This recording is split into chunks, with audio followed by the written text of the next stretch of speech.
Good morning, members. Welcome to this meeting of the Economy, Environment and Infrastructure Committee. Before we commence business, I would like to take this opportunity to welcome the new Head of Service for Economic Development, Jan Faulkner. Jan started in November 13th and will be presenting reports today during committee. I'm sure you'll all join with me in wishing her a warm welcome and every success in her new position. Welcome, Jan.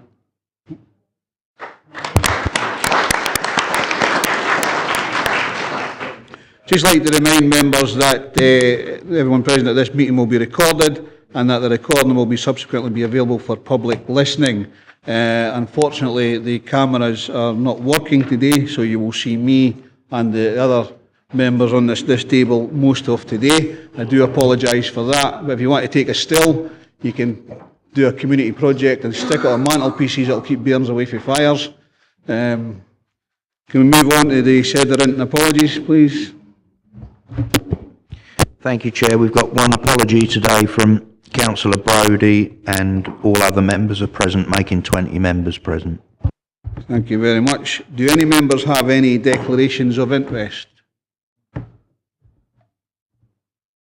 No, thank you. Next item on the agenda is the minute of the meeting of 12th of September 2017 for approval. I'm happy to move those. A seconder.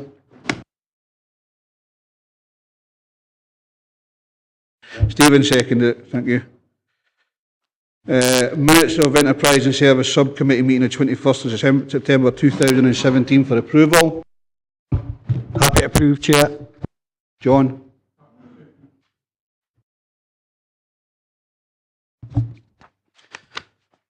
Then move on to item 5, which is the Economy, Environment, Infrastructure Monitoring Report 2017-18 for the period ended 30th September 2017. This report provides members with an overview of key budget monitoring issues and projected performance for the current financial year based on the position as at 30th September 2017. Although there is a slight improvement from the previous report, there continues to be significant projected under-recovery of income resulting in an expenditure overspend.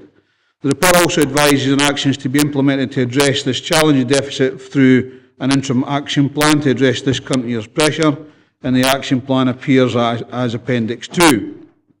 The report also advises that a further action plan will be required to look at a sustainable solution to balance the E&I revenue budget on an ongoing basis, and the Director and his management team will take any questions on the report. Alistair, have you got anything to add to it? Nothing to add at this stage, Chair. Thank you. Andrew? Thanks, Chair. I'm just coming in. I've quite liked this report. However, there's one little bugbear for me, which is on page 22, which is Dromore Harbour, that we're taking a fund that the committee set aside years ago. We're taking that away from them when they've only just actually came to a point where they're just about ready to move on and possibly spend that money. They've also lost their dedicated officer from the council that were helping them through the process. I think it would be a little bit of a slap to the gub if we took that money away from their pot. Alistair? Yeah, we'll continue to support the community at Dromore as best we can, using the reserve to help balance the account and use it in the action plan. We'll monitor that, and if there is any additional expenditure required, we'll cope with that as we move towards the year end. But we'll do what we can to assist. I think members agreed previously to support the community with legal advice, and if the advice they require is in that ilk, then we can see that forward. Okay, then Ian. Thank you, Chair. My question is in regards to the restriction of discretionary spending. It mentions that there's going to be, it mentions the day-to-day expenditure of travel, conferences, training, etc. Can I just have confirmation that the team are still going to be able to have access to training by the use of perhaps webinars and e-training and the use of teleconferencing, so therefore our officers can still remain up to date with the current legislation and the current up-to-date information? Yes, Chair. Yes, Councillor, that will be the case. Yes, confirm that. Thank you. Ian? Just as a secondary question to Councillor Justice, that 27, clearly that's been important to the Council over many years now in regards to supporting Dromore and how it goes forward. Now, this is non-recurring. or a one-off, I think it is, isn't it, this year. Now, will we be in a position to support that going into next financial year? At a point of readiness now, maybe not just ready, going into the next financial year, what's the procedures in regards to that, or is that something we would naturally assume that we would support as we go on? Alistair? There was £37,000 left in that reserve, and we've taken 27 in this action plan, so there is still £10,000 sitting. If we understand what the community needs going forward, we can reassess that profile to help them. But until we understand what they need, then we'll leave the 27 where it is at the moment. I think from what Alistair says, the commitments here are still to help the community going forward. I mean, that's good to hear. I like the reassurance, but just it's, so long as we're confident the 10,000 at this moment in time is suffice to keep them going forward and moving in a positive direction, Chairman. Yeah. Patsy? Thank you, Chairman.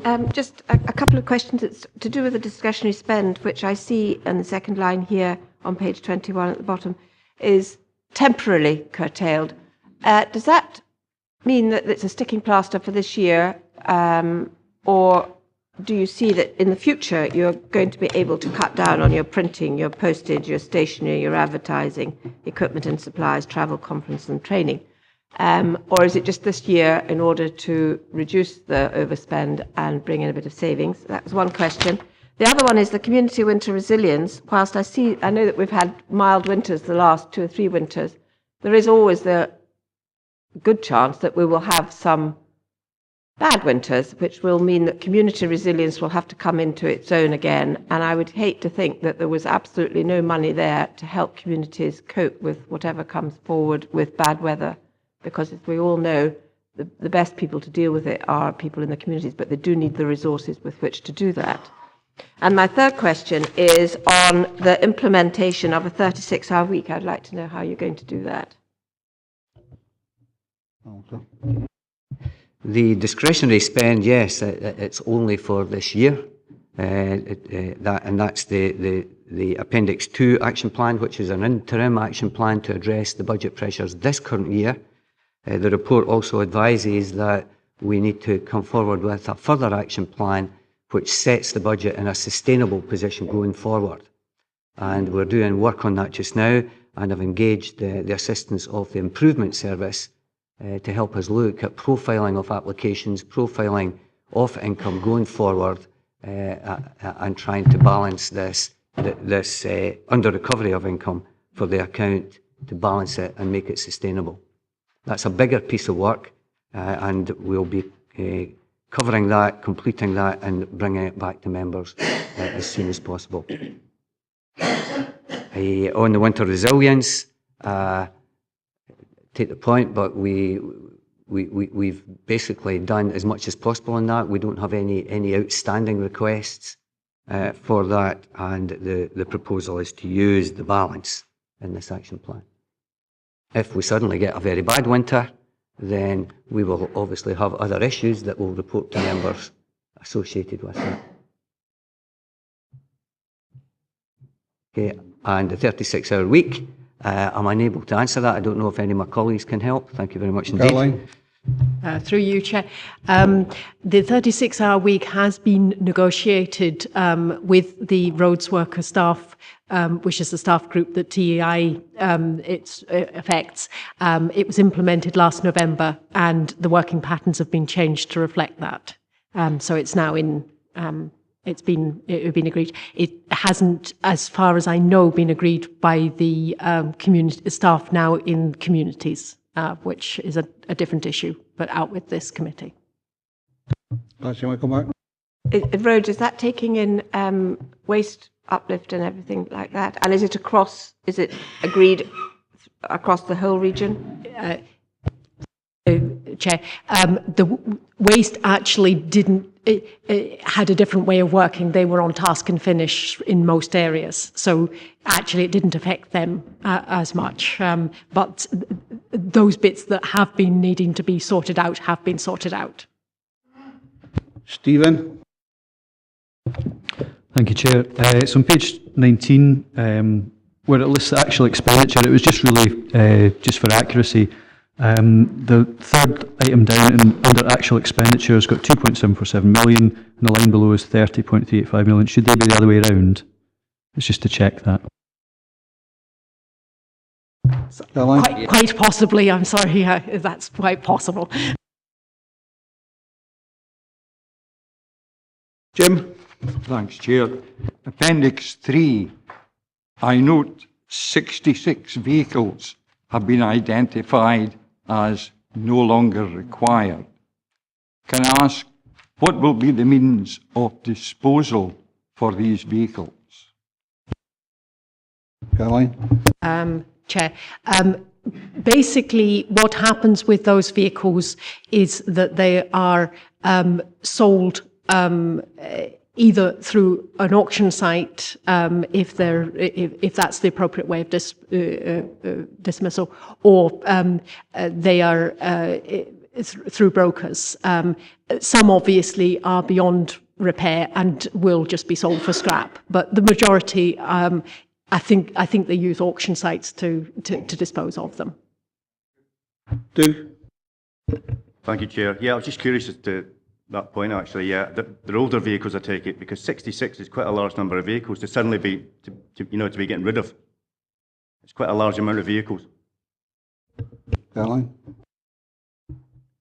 Yes, this has been a process that has taken quite a number of, about the last year that they have been actually reviewing it, which is one of the reasons why there's been a delay in implementing some of the savings. The roads fleet is pretty large. I mean, we at one point had over 1,000 vehicles, so 66 out of 1,000 isn't as big a number as you would think. There's quite a few of those roads vehicles have been in the council for years, and it was really trying to rationalise how many that they needed and the types of them. And I know that it's been a fairly extensive and big review of vehicles that's been ongoing. Do you want to come forward and maybe add anything to that? Do you want to come back in, Doug? Yeah, thanks, Chair. It just seems an odd number, so we don't need to replace these vehicles. That's what I'm trying to say to you. We're just getting rid of 66 vehicles that we don't require anymore.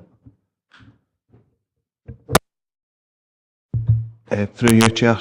Like Caroline says, it's been a huge review across all the region and across all the council, so there was various numbers of vehicles that do different operations which have changed over the years, along with the roads operation. So either the lease has expired and we've been able to naturally sort of get rid of them, or if it's been a known vehicle, we've been able to get rid of them through the auction sites that we use to purchase plant or different materials or different assets that the roads departments now need.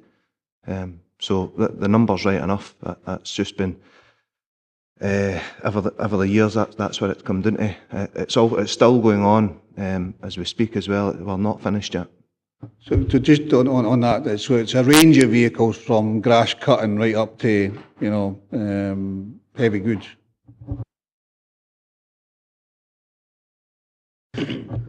Okay, Graham.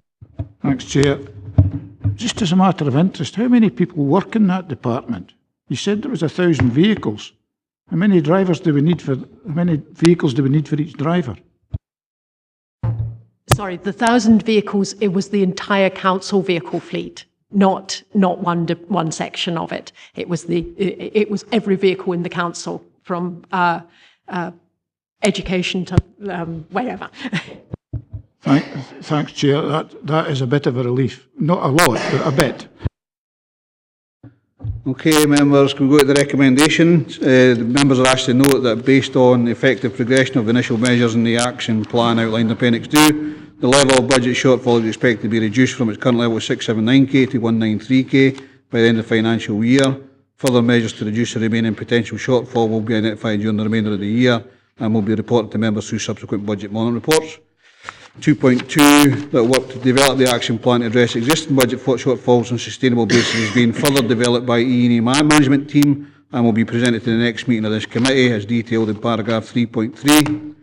2.3. The progress in delivering agreed savings applied to 2017-18 Economy, Environment, Infrastructure budget as detailed in Appendix 3, and 2.4. The utilisation of policy development allocation provided to Economy, Environment and Infrastructure financial year 2017-18 as detailed in Appendix 4.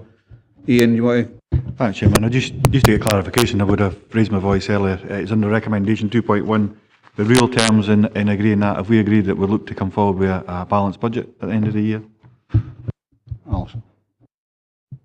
Yeah, our aim is to come back with a balanced budget. Obviously, over the remaining 4 months of the year, we'll do everything possible to pull that 193 figure further down. Sorry, 193 figure, yes, further down to 0. I'll just add another one in for the Dromore, that the note that the commitment to support if it's needed is there, and take that forward. Yep.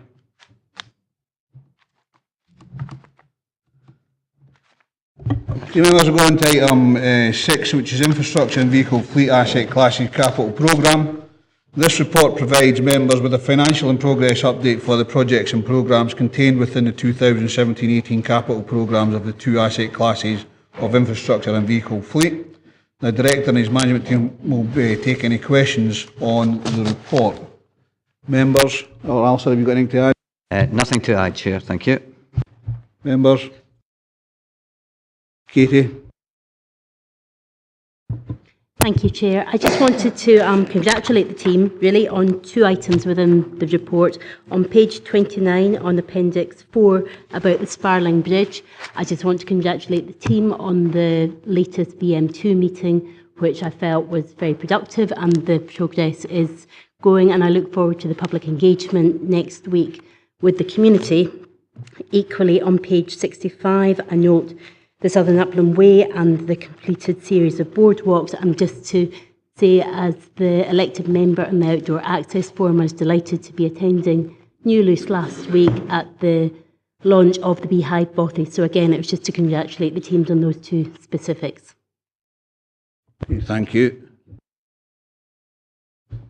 It's just Appendix 4. There's a column, progress to date, November 2017. Just flicking through it, some of the projects don't actually have anything in that column, and not wishing to be parochial, including that this page 61, the Heathhall Dumfries to 20 mile an hour speed limit. Can I assume in that case there's been no progress since that date? Stephen, you want to comment? A number of the programmes, including the speed limit programmes and some of the active travel works in terms of the cycling, are quite long listed programmes, and we've used the reporting to get the prioritisation, to get them on the table in terms of working up design. And it's not that we set out at the start of the year and we said we'd complete all these in this financial year. It's possibly slightly misleading in terms of the scope, but effectively we've used the report on the kind of speed limits and the traffic calming to identify the projects that are coming forward, whether that's through representation, consultation, or whether it's through the accident investigation for works, and that we have a long list of projects that we're working through and reviewing the priority on an annual basis. So a number of these projects, we could probably provide a bit more information in terms of when in the future, but for a number of these projects, it will be future years. On the team as well, and maybe just if you're not aware, I'd introduce Tony Topping, who's now the team leader that's taken over from John Howell, who's now retired, and part of Tony's portfolio is all this kind of speed limit, traffic calming, active travel, and he'll be taking a review of all the projects that are in the pipeline with a view to actually looking at a bit of prioritisation on them, and probably forward a bit more detail for members and forward programming in terms of dates in the future when some of these projects might come forward. Given that the projects themselves tend to be quite interactive with the public, a lot of views on traffic calming, a lot of views on speed limits, and that brings projects to the fore, that increases the priority to bring in before members, but it also kind of delays projects as well when we consult and there's the potential for objections. So it's a programme that needs to be managed with a bit of flexibility across the years and across the years that we fund particular projects in. Malcolm and then David. Thank you, Chair. It's on the back of what's just been said. I would just like to say that I'm very encouraged at the public engagement on the roadworks and relating to the new Dumfries Hospital. The views of the people have been listened to and acted on, which is very encouraging because this council quite often seems to not give enough attention to people's views like that. I consider there was one in this Dale Area Committee, the Kelton Bank speed limit.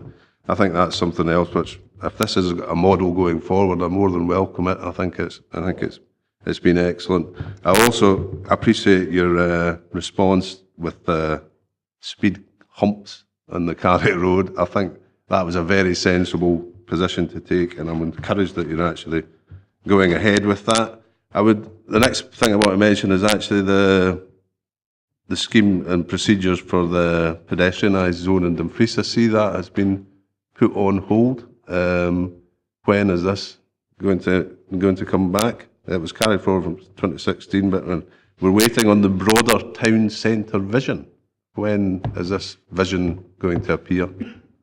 First of all, thanks for the first two comments, and Stephen on the third. Yes, the town centre vision, there's a piece of work going on with our colleagues in economic development in terms of the Dumfries town centre and the aspirations and the plans to take forward continued regeneration and development, building on the back of what we're certainly doing in the Whitesands area and the edge of the town centre, and also the Burn statue area, and looking at the next projects that will come forward. And again, that's a piece of work that's in progress. And I would hope that we would be in a position with economic development colleagues to bring something back to members on that in the new year and inform the kind of projects a bit better in the town centre. Okay, we've got David next.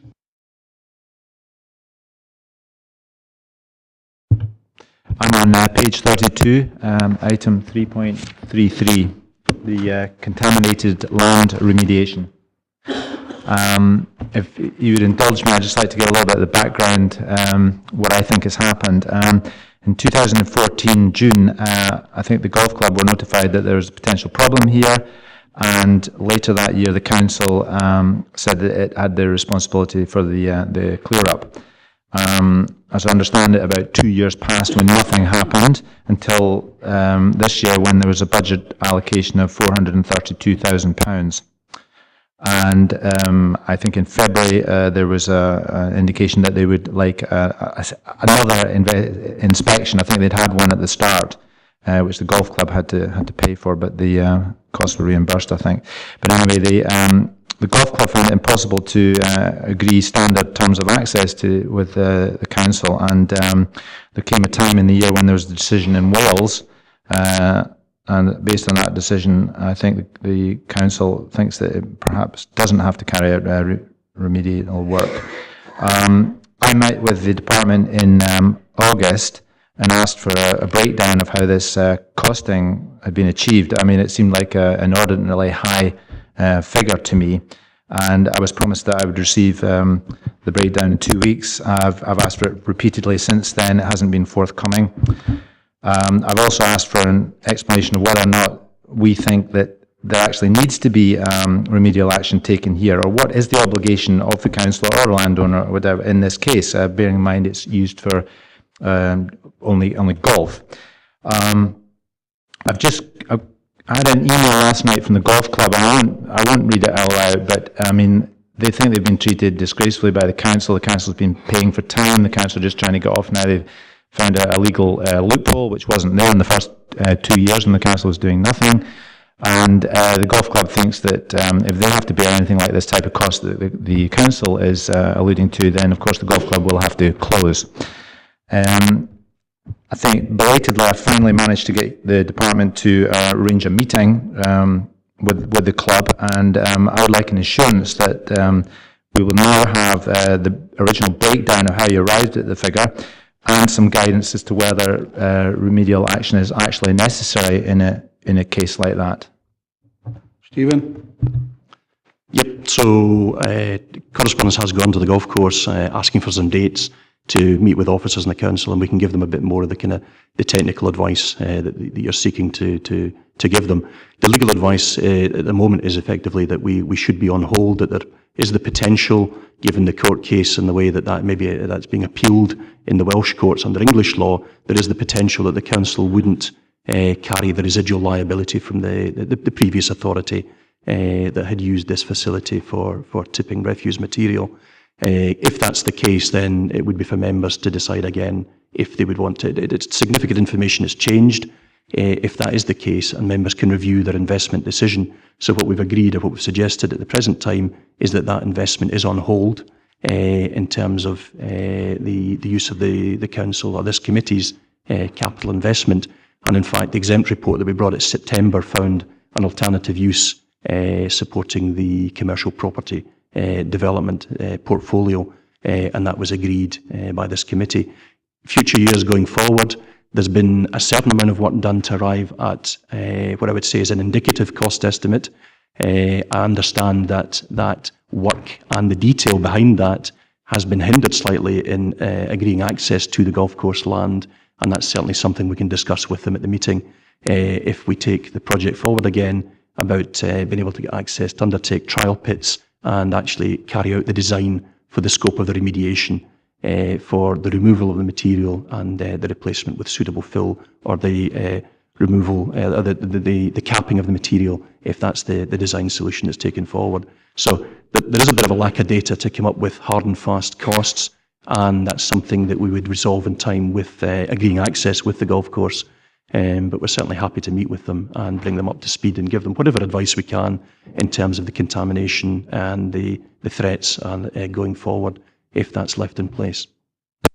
Okay, I've got a few members want to come in. Stephen, then Jim, then Patsy, then David Ingles. Thank you, Chair. Page 29, 3.17, Blackburn Cottage Culvert. This is just at Templand. The reason why I'm asking a question about this is because after a recent community meeting, myself and Councillor Fairbairn took a visit to the site where there was a bit of concern expressed about the variations in from the design solution to what the contractor was actually doing on site. And I appreciate it's a ward matter, but it was raised because I think they were hoping to basically have this done and ready and finished ahead of schedule.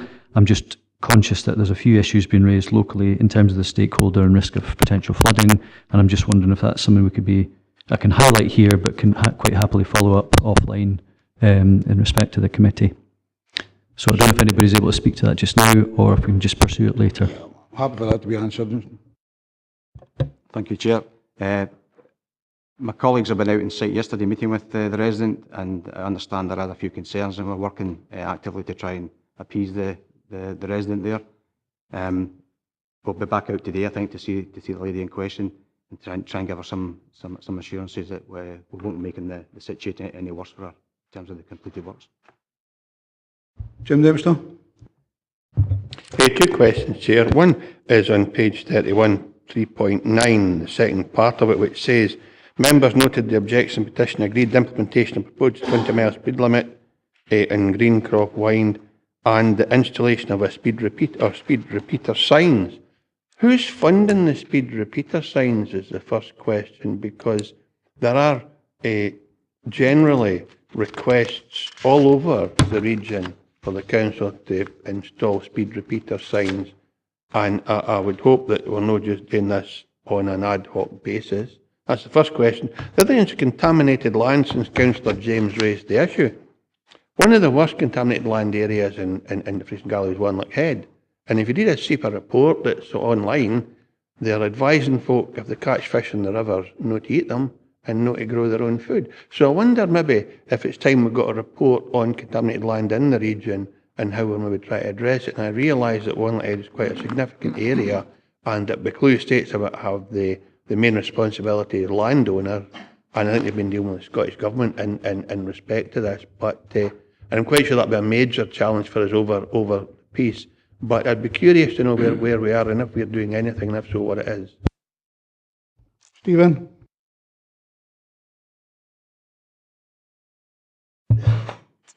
Thanks, Chair. On the issue regarding Greencroft Wynd, the repeater signs are only being used because it's in a 20-mile-an-hour speed limit area, and we're not implementing any other main traffic calming features. The funding for that will come out of the road safety programme budget, and we're only talking, I think, a couple of signs in this particular instance. Do I come back in on that, Jim? This did go to area committee, and it was... Only to say, Chair, I could offer dozens of examples that are the same as that, and that's why I was curious as to why this particular project. I have no objection to it, I just want to know the process that was being employed. Same point.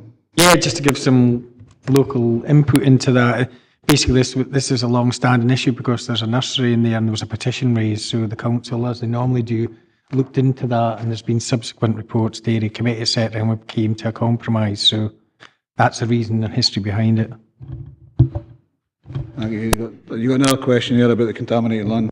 No, I'm happy to have Stephen and Alistair feed me information offline. I'm just raising the issue because I wouldn't want us to think only about contaminated land in the regions in Castle Douglas. You happy to feed it offline? Yeah, okay. Patsy? Thank you, Chair. I'm just looking at 3.2.3 on page 30, and it's the shoreline management plan, and a consultant is to be commissioned to undertake a scoping exercise this month, so I just wonder if that has happened. And I'd also just wonder what is the specific remit asked of this consultant and what the cost is, and if it is included in the LFRMP and therefore eligible for 80% funding, which would be met by the Scottish Government. James, are you taking that one? Thank you, Chair. Yes, the shoreline management plan is, first of all, we're looking, this piece of work is looking for a scoping report to compile all the data that we currently have and that is held nationally on Dumfries and Galloway's coastline. So there's quite a lot of existing data. And from that, it's about producing a contract to be let over a number of years because there's a significant amount of value in the studies that we're looking at. So Dumfries and Galloway Council did a shoreline management plan a number of years ago, 2007. What we're looking at doing is updating that shoreline management plan to look at the areas along Dumfries and Galloway's coastline that we have concerns with regards to coastal flooding, so associated with sea level changes over time, but also erosion, because that's clearly an issue in some of our coastal locations for roads infrastructure, but also public housing, private housing and such like. In terms of funding, we receive money from Scottish Government for flood protection schemes, confirmed flood protection schemes at 80% grant funding, as you've alluded to in that. Any schemes that came out of this study that met with the requirements would be eligible. So, for example, if we came up with a flood protection scheme for a small coastal community in future years, we could potentially apply for funding for that. The study itself is met with council monies for that. It would be met from revenue monies that would develop that. And until, I mean, we're talking a small number of thousands to develop the main contract for looking at the whole coastline in detail. And until I have that report and a consultant appointed for that, I wouldn't be in a position to say how much the full study would be. But clearly we're targeting areas where we have concerns over coastal flooding. And then in future years, so you're aware that local flood risk management plan is for a 6-year cycle. The second one would be the one where we'd be targeting potentially schemes for coastal areas. We'll come back, Patsy. Just that you say you're commissioning a consultant this month, which we're nearly 3/4 of the way through it, so that hasn't happened. I think we're due to letter tender this month. I'm unsure of the wording in the commissioner. Maybe that's a slight delay in the time of when we've written the report as opposed to the targets we'd hope to meet. So certainly the intention would be to have a consultant in place by the beginning of this next calendar year. Thank you. With David Ingalls, then Ian, and then Jim. Thank you, Chair. Just a quick question, page 62, cycleways in the Wigton area. I note under Minnegar Primary School and Penningham Primary School there's no progress, and I wondered whether there any hope of this work getting done during this financial year, or is it likely to be next financial year? Thank you. Stephen?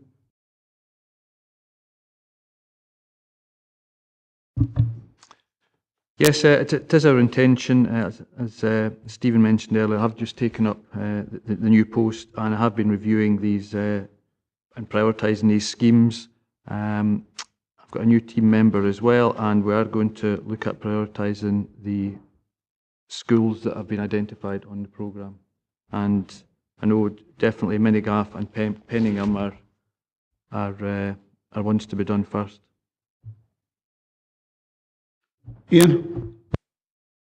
Thanks, Chair. It was actually a secondary question to David James, but I'll pick up on it anyway. Just it's more about how we actually deal with it. I think there's maybe a typo on page 64 where you've got the contaminated land. I'll just point that out as it references paragraph 3.31. I think it should be 3.33 potentially, because that's a Dalbeattie, a cycleway, I think, in Dalbeattie, when I did look at that. But I think just because of the importance of what's potentially could happen at Castle Douglas and with the golf club, but we need to see a report coming back on the outcome of the meeting and the way forward, so we understand. So therefore, if the council has got a responsibility, or haven't got a responsibility, whatever that may be, we'll sort of find out.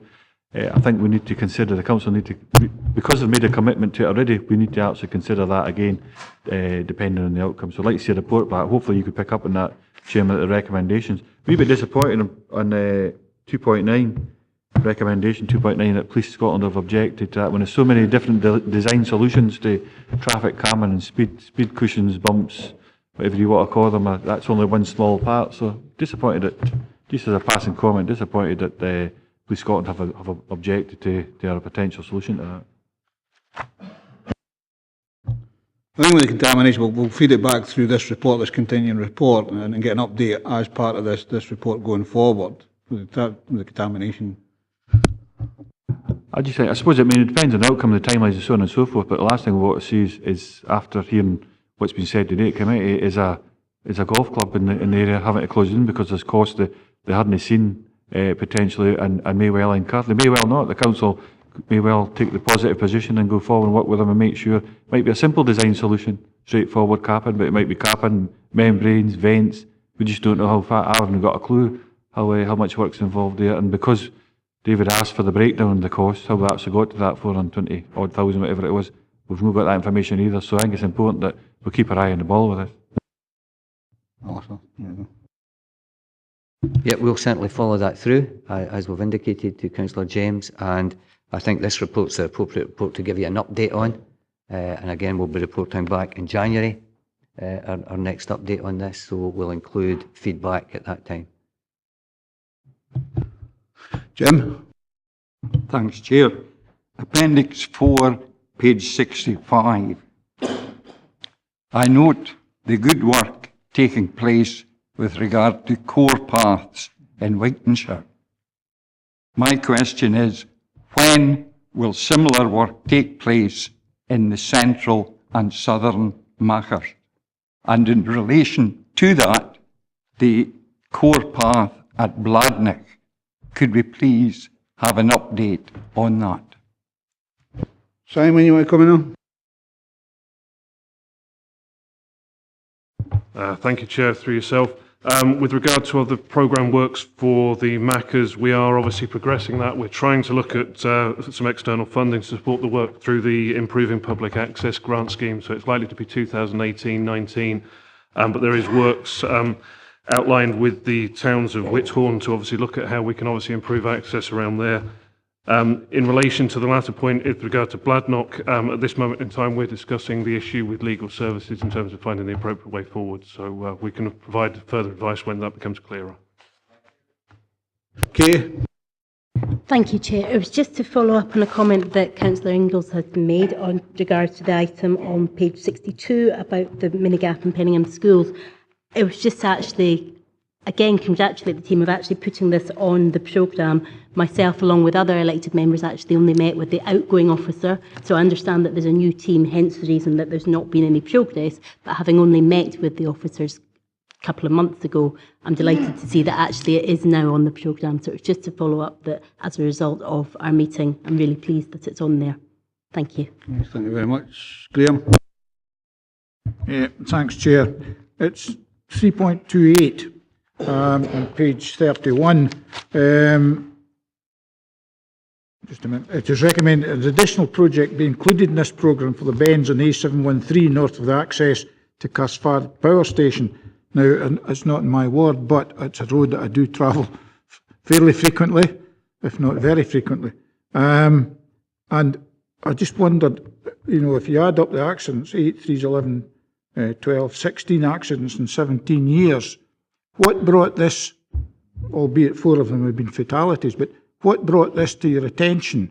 Because that level of accidents, less than one a year, would not really bring it to my attention. And I just wondered if it was brought to your attention by a particular person, body, or was it I mean, we are struggling to keep our roads, and is it a major operation to sort this out? I mean, I've never had any bother getting round the corners, and I'll drive around them as fast as anybody else, but just wondered what the situation was, why it's here at all.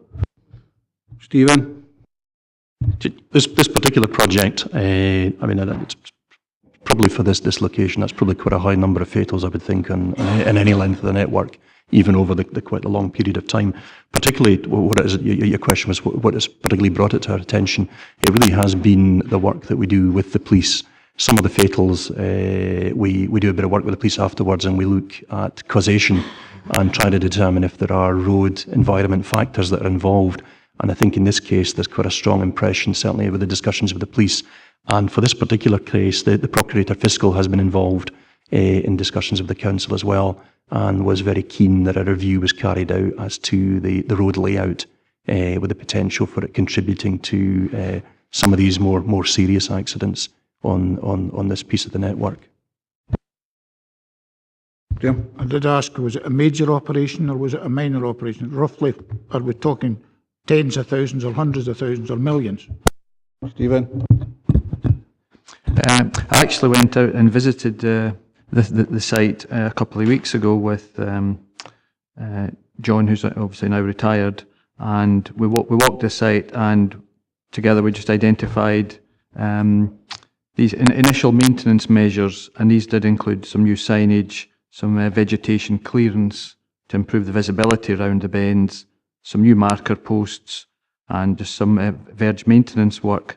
So we're looking at, it is just a few £1,000s for some work initially, and then next year we'll be looking at carrying out a design exercise to review the carriageway alignment and crossfalls, just to see if we can improve, you know, the cambers, etc., of the bend for the motorcyclists and cars, obviously.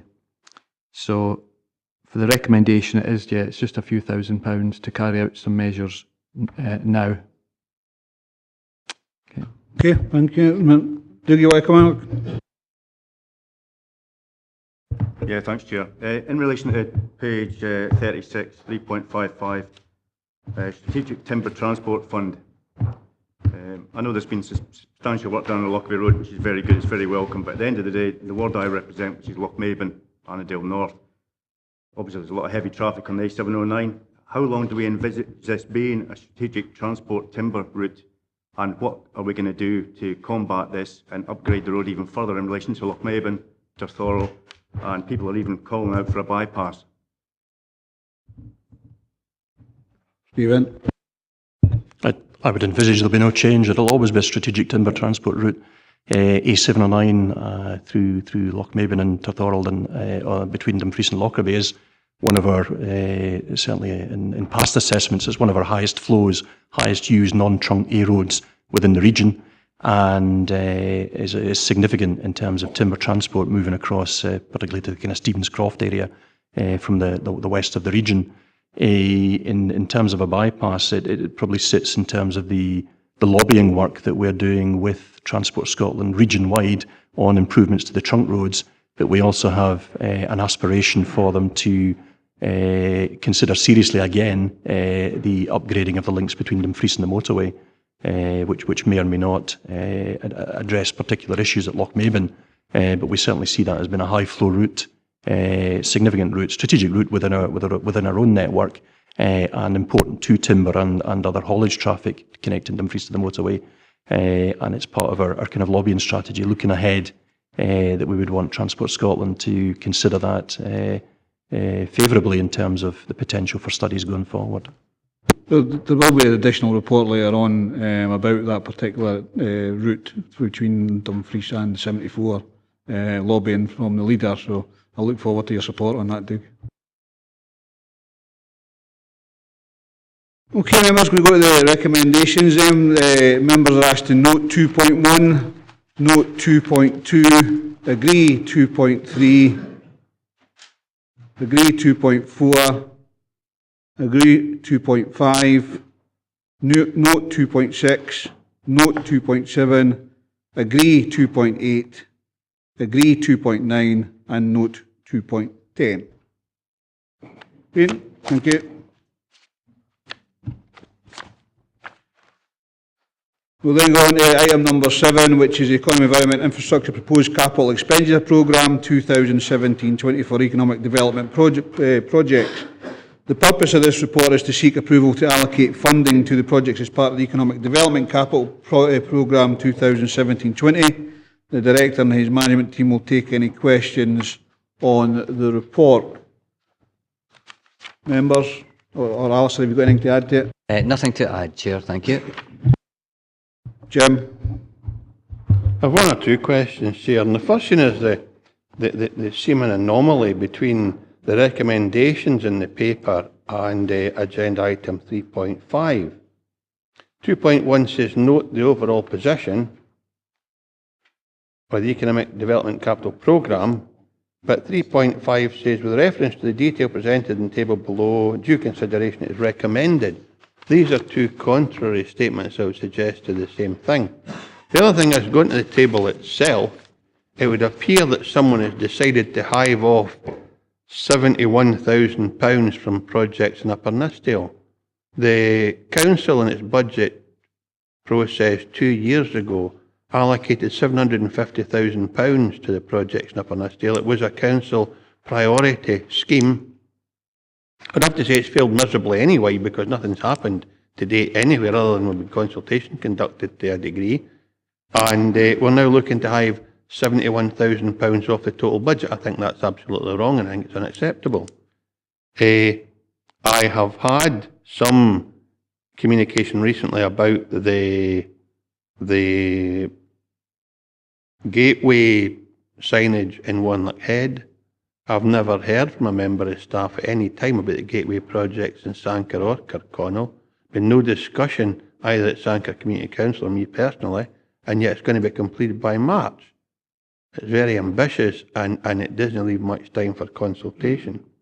The other thing about the enterprise unit, just in the passing, and I realise we did agree that it should go and kill a home, but recently EME has collapsed with the closure of a business, which leaves 2 vacant properties or factories in Sanquhar that might well lend themselves to an enterprise unit. And I just wonder if the feasibility study will be including that, given that the circumstances economically have now changed in Upper Nithsdale, both in terms of opportunity to property and employment. Although I do know as well that Brown Brothers at the same time are increasing their staff, and they've got £103,000 recently from the Scottish Government, so that's very good news. But I'm really concerned about the way these projects are going up in Nithsdale and the intention to steal £71,000 from the budget. John?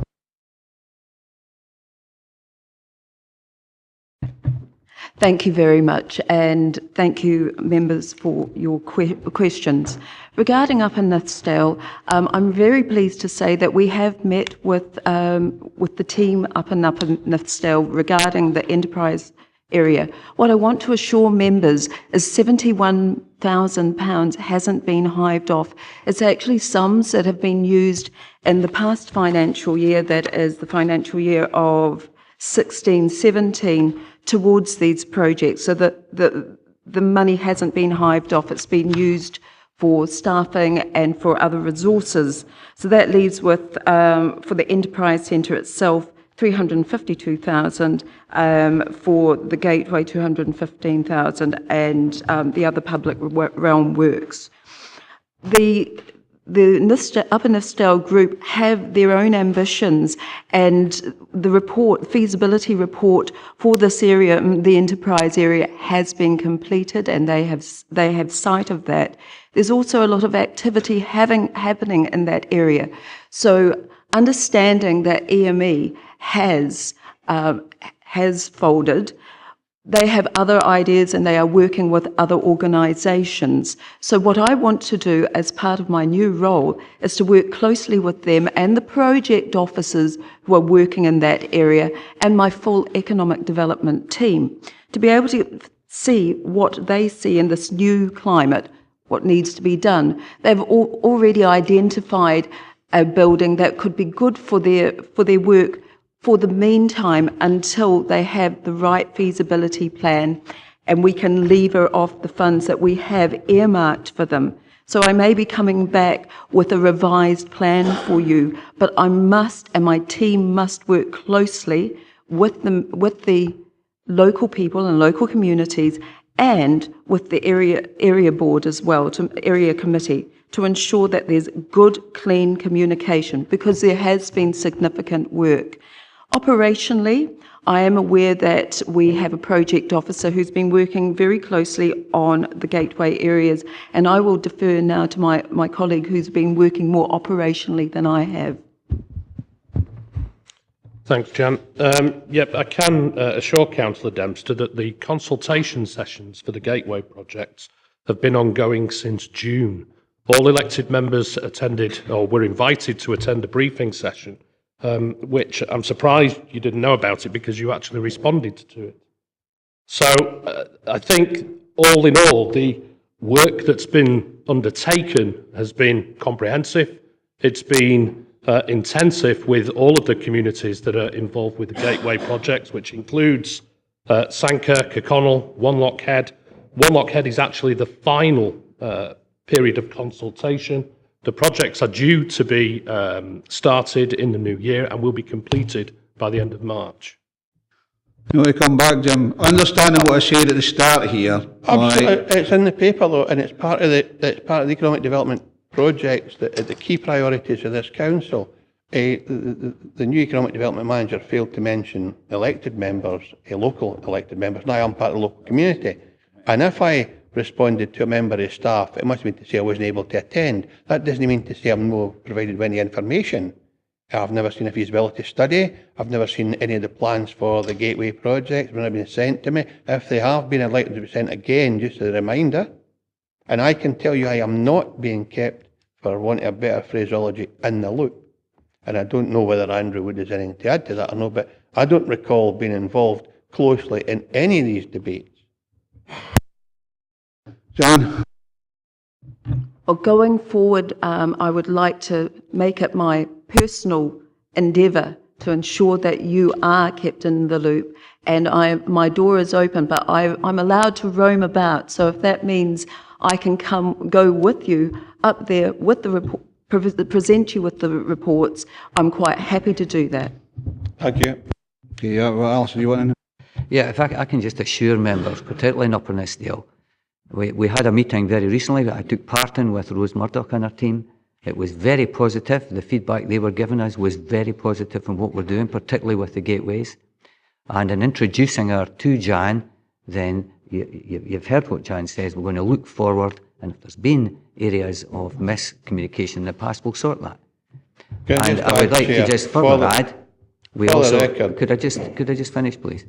I'd like to also add that we had a meeting with John Glenn, Chief Executive of Buccleuch Estates, who's done a lot of work up there, economic work with Bigger Economics, and we exchanged documents that will add to the whole regeneration of Upper Nithsdale and go forward with a plan that hopefully local members will be proud of.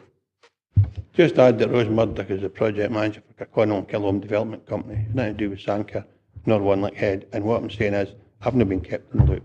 Other people maybe have. It's been noted, Jim. I've got some members that want to come in. Ian, Patsy, Andrew, then Sean. Okay, thanks, Chairman. I'll be fairly brief, obviously, because there's some contentious things seem to be getting raised. But one of your bugbears, actually, Chairman, to start off with, and is referenced many times within the report, about the M74 corridor. I think the language needs to change because it's right through. Aye, with the M74, you pointed out previously, I think it's important. The M74 starts at Abington and heads northward, so we've got from Gretna to Abington, the E74N. I think we have to start changing that now. In regards to Annan High Street improvements, which is in the table, and I've got a page number actually, it's 3.5 anyways, we've got a table in there, Annan High Street improvements. I think now, my understanding is, so there's £117,000 going towards consultation, bringing forward reports, the High Street, how that works on and so forth. But I just wonder, what will we see in tangible? What will be tangible at the end of that when we invested that money, we see the work being done, and how much money do you think? How much money do you think we'll actually be able to lever in on the back of that potentially if we have shovel-ready projects and so on and so forth? So what I'm trying to establish is we put 117k into that. We'll get reports saying, right, okay, we'll go forward, but and how much money can we actually? I'm really keen to see how much money we can lever in, what kind of ratio. Jason, you want? Thanks, Chair. The work that's going to be done by the consultant team will be working with the community elected members and the Annan Regeneration Steering Group to really look at the high street in an urban design context and try and identify where we can make improvements to the high street, to Annan. That will produce a whole series of identified project priorities that will go forward into into future capital programs where we identify that certain projects are identified priorities through that piece of work. It's already started. The consultant team are doing the preliminary place audits as we speak, and they will start to roll out the consultation process early in the new year. We'll come back in. No, well, so that's good to get a description of work and so on. So, any idea how much we'll be able to lever in? Have we got any figures in regards to that? And a comment I'd like to make, Chairman, just to finish in regards to Annan. I think in terms of what we need to lever in will be part of that piece of work. At this stage would be crystal ball gazing. The work needs to identify exactly what the project priorities are, where they're going to be. We need to assess the scale of those and the impact on the capital programme. I think once that piece of work is completed, we'll have a much better idea. You want to make a comment, Ian? Okay, then that's fine. It would have given us a level of ambition of the actual project. I think for me it would have, if we've got to get a 10-to-1 ratio, £1 million for £100,000, fantastic, even better if it's a lot more than that. I suppose just a small comment in regards to that. It's not specific to this report, but one of the real pressures I'm getting in Annan, hopefully like yourself can live in Annan, Chairman, and other members, Andy and Estill, is but after the large stock vaulted transfer, so we lost our council housing stock, moved to DGHP, we've got a lot of high density housing within Annan, and a real project that I've certainly put forward at a local level is the constraints around about car parking. We've got these anomalies. We've got small bits of ground that are either paved or shrubs, and it just restricts the level of parking within Annan right across. It's no one specific place, but predominantly around about what is now DGHP, now private ownership, because of the right to buy. But, I mean, it's a pressure that's getting incredibly high now, and a lot of complaints, so it's bleeding to antisocial behaviour, so on and so forth. And some of these bits are where there's a lot of extreme poverty as well with regards to Annan. So, I mean, I think that's something I've picked up at a local level. I'll pick it up again when we finish with the committee, just that this is another project, and like Sana, it really needs to come and be seen at this committee. As part of the consultation, can you make sure that's fed into that, and then they'll take that on? No, I just thought this was focusing on High Street, Chairman, so that's why it's the wider aspects are, and so if it's focusing on High Street, certainly it'll be mentioned there because there's so many people aware of it. I know you are as well, Chair. Patsy? Thank you. I have a couple of questions. My first one is, I'd just like to know how much and where is any capital expenditure being spent from 2017 to 2020 in the stewardship. And the other thing is about the Dumfries High Street improvements. There's a big lot of money being spent in that in this 3 years, 1.5 million. And the written dialogue at 3.10 is most confusing because Ironside Farrar, I don't know who they are, but that doesn't matter. It says they have incorporated wider consultation through fact-finding and blah, blah, blah, although of itself it has not been a consultative or a consultation exercise. Don't quite get that. And it finishes up by saying that the work will continue into 2018, by which time it will have been spent 779,000, and further consultation. And I'm glad to see the word engagement coming into this one, because it seems to me as though there will be little engagement prior to this. But the total amount of 1.504 million on the high street improvements in Dumfries, I would like to know what they're going to be. Jason? Just to take the first point about the stewardship, they're not, the stewardship within this capital programme is not an economic development priority, which is why it doesn't appear. In terms of the Dumfries High Street, that work has not been a wider consultation exercise. The consultants were commissioned to engage with a number of organisations who are looking to assemble projects outside of the council's remit, with a view to trying to coordinate all of the projects that are being put together so that we can start to develop a coherent strategy around all of the projects so that we can lever in money from external sources such as the Scottish Government. At the moment, the £1.5 million that has been identified within the capital programme has not been allocated to a specific project. It's been allocated to the Dumfries High Street. And part of the work that Ironside Farrer have been undertaking is to assess what the priorities for the High Street are going to be.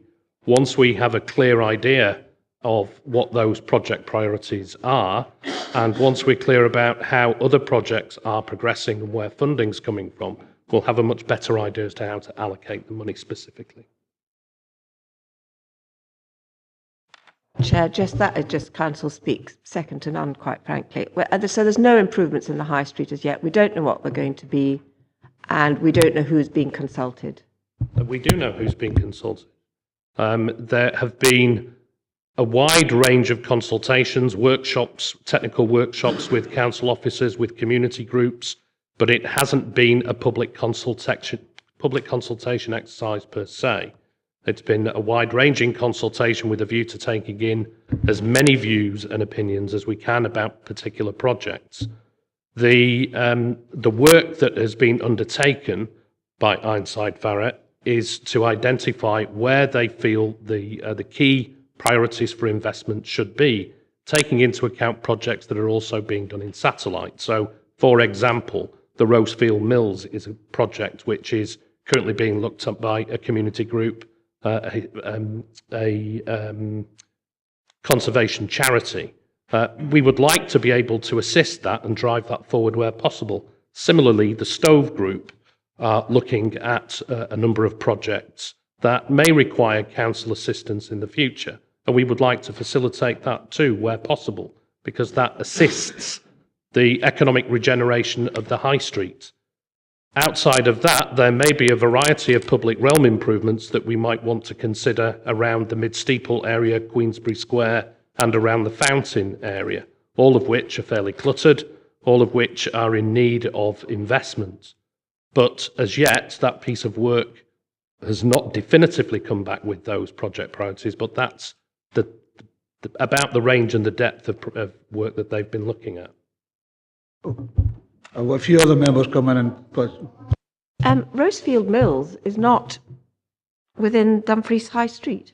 It isn't on the in the Dumfries High Street, but it is within the zone of influence of the town centre and would have a very important bearing on the economic wealth generation of the town centre. Okay, a few members want to come in. Andrew, Sean, Malcolm and David James. Thanks, Chair. My questions are on Stranraer Waterfront and East Pier development. I note that at the rear end of 3.4, it says that we're going to have to put in another 500k in 2019 and 2020.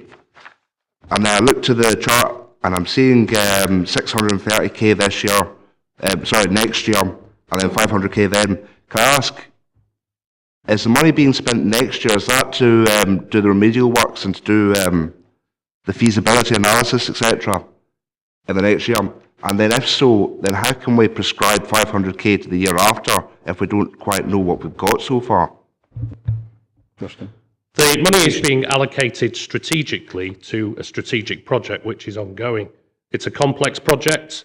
We have to deal with the back end now of the due diligence that the council have been undertaking around the contaminated land and the structure of the pier and the seawalls.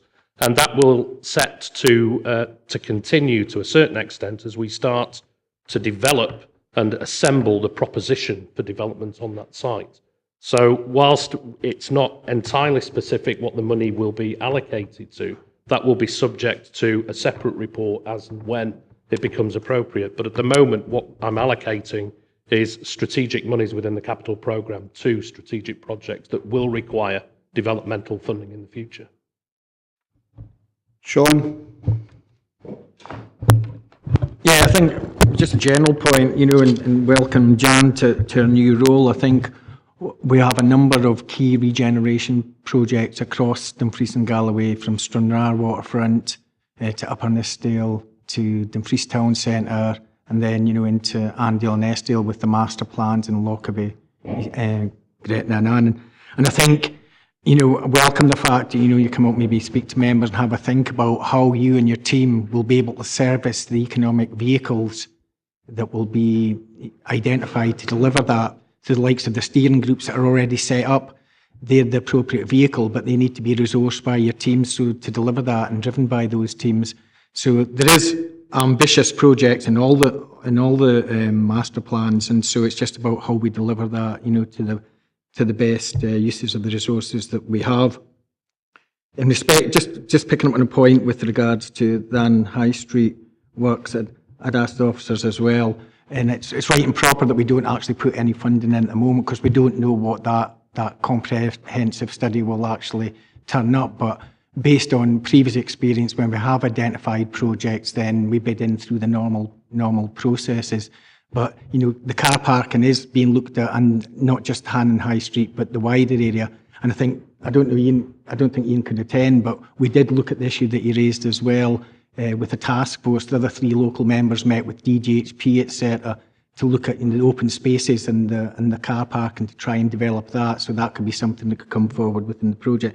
But just to welcome the fact that we've got a new lead, but I think certainly that the main focus from my point of view should be on how we actually deliver those to ensure that the local members are kept up to speed but are also involved along with the local communities, the local community groups that are involved in that. So look forward to, you know, what steps are going to be taken in the future to ensure that we can deliver the master plan and the projects across the whole region. Jan, you want to come back on? Thank you very much, Councillor Marshall. I am looking at all of these strategic projects quite carefully. They are the council's priorities, but I also feel that they've been on the books for a while and we need to get some momentum and pace. We need good communication with the local groups as well as with members, because this is council money and the members are elected by the people and by those communities. So it is my desire to work with my resources that I have. So Councillor Marshall mentioned about the environment. I have the environment team as part of that, my strategic environment team. And there is opportunities with funding. There's opportunities to be able to support our businesses in these communities, as well as supporting the communities themselves. But this cannot be done just by the strategic projects team. That is impossible. We work across the council, we work with our councillors, we work with our communities, and this program is part of that. And it's not just these are the projects that we will be looking at. Yes, they are, but it's also being able to support our communities to come up with other projects and for their growth and their development. This is our offer to the world. This is our shop window, and that's the way that we will approach it under my watch and with the support of my colleagues across the council. Thank you. Malcolm? Thank you, Chair, and I'm very grateful to Jan for what she's just said, because I was going to go back to Ironside Farrer. This report in Dumfries has reached almost mythical proportions. There's people sitting out there waiting with bated breath to find out what's going to come out of it. I get numerous questions about it, and I'm glad you've admitted that it wasn't a consultative exercise, because it most certainly would appear not to have been. And I do think ultimately coordination of a lot of these efforts is very important in Dumfries Town Centre, and if that's where we get in the end of the day with this report, I will be quite happy. But I find it difficult for me to find out information as an elected member, and backing up Councillor Dempster and the remarks from Councillor Marshall, that information would appear to have been hard to come by, and it's been very difficult and quite concerning for a number of businesses around about Dumfries who feel like they've just been kept in the dark with the whole process. But as I said right at the start, I very much welcome Jan and her hopefully new approach. Okay, thank you. And I think as Jan had said, she's got that commitment to work with local members and local community groups, and she'll continue to do that on her watch. Yeah. There's really just the last speaker there. I wasn't really complaining about the lack of communication, because I think that the vehicle that we have in place in Annan is an appropriate vehicle to deliver the projects with the required officer support. So it's just to ensure that we get that, that support from the officers to deliver that, because we are involved in the projects within Annan. Can't speak for other parts, but certainly we have a steering group that's made up of a number of partners, including community groups, etc., officers of the council, Federation of Small Businesses and other local businesses. So we are kept in the loop on what's being developed in Annan. But as I said, I can't see that happening across certain parts of and that's maybe where Jan needs to look at, is about actually what's the best model for taking forward the full involvement of local members in the community. Yeah, and I would agree with that. Look at Annandale and Eshill as a good model to see what happens with local projects. David? Thank you, Chair. Many people expect that the council officers who are paid and the members who are elected and paid should come up with the ideas, and the public, as I know them, are completely fed up with scoping exercises, creative imaginations, assessments, etc. That aside, we've now heard that the stewardship is not a priority. I'd like to ask who was consulted on that decision, who made the decision, and why did they make the decision? The decision was made at full council for the budget proposals going forward with capital projects at the end of the day, and all members were involved in that. Jeff? Yeah, could I come back to the high street again? I echo what Patsy and Malcolm have been saying. This £1.5 million has been sat there for ages, and we haven't had a clue what these projects have been. So, in 3.10, that's a wee bit of the skeleton. It was good to hear from Jason about some of the projects which are being considered. But what we need to do is, as far as our constituents are concerned, for those who represent Dumfries, nothing's happening. And therefore, we need to be able to go back to them and say, well, these projects are being considered. So I do think we need a much more detailed briefing on what's actually happening, or what could be happening in the near future. Because it is very frustrating for people who use the high street in Dumfries and they see nothing happening. So could we have more flesh on those particular bones? John? Right, it's my intention to get an update on where we are with the Ironside Farrer work, so that members will know where we are, and I'll brief you on that, so you will get a briefing. And we need to work with our community, and if the business community has got opportunities, because there's lots of funding out there as well, and we've got a good plan, we really need to get it on pace.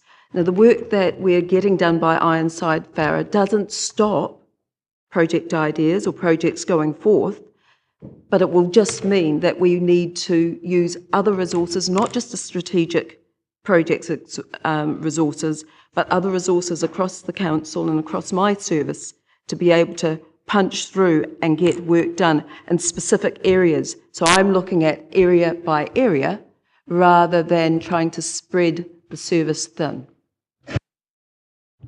Jim Dempster, then Graham Nichol, and I've got the recommendations. Good, Chair. I'll be very brief. It just struck me when Mr Speedy said that he had met with Rose Murdoch and other interested parties up in Kirkconnell that I wasn't invited. And in the spirit of communication and working together and as a local member, I would have thought if senior managers were coming to discuss council projects that local members should be invited to attend. Alistair. I agree local members must be involved and should be invited at the appropriate time, but as director I listen to everything that's said at this committee. I write my notes, I revisit them after, I reflect, and I've reflected on what you said at the last committee, and I have had these meetings to get an absolute sense of what's needed and where we are with them. And once I have that sense, then members will be appropriately involved. I have to carry out my own intelligence, my own research, because I hear, often sitting here, two sides of a story.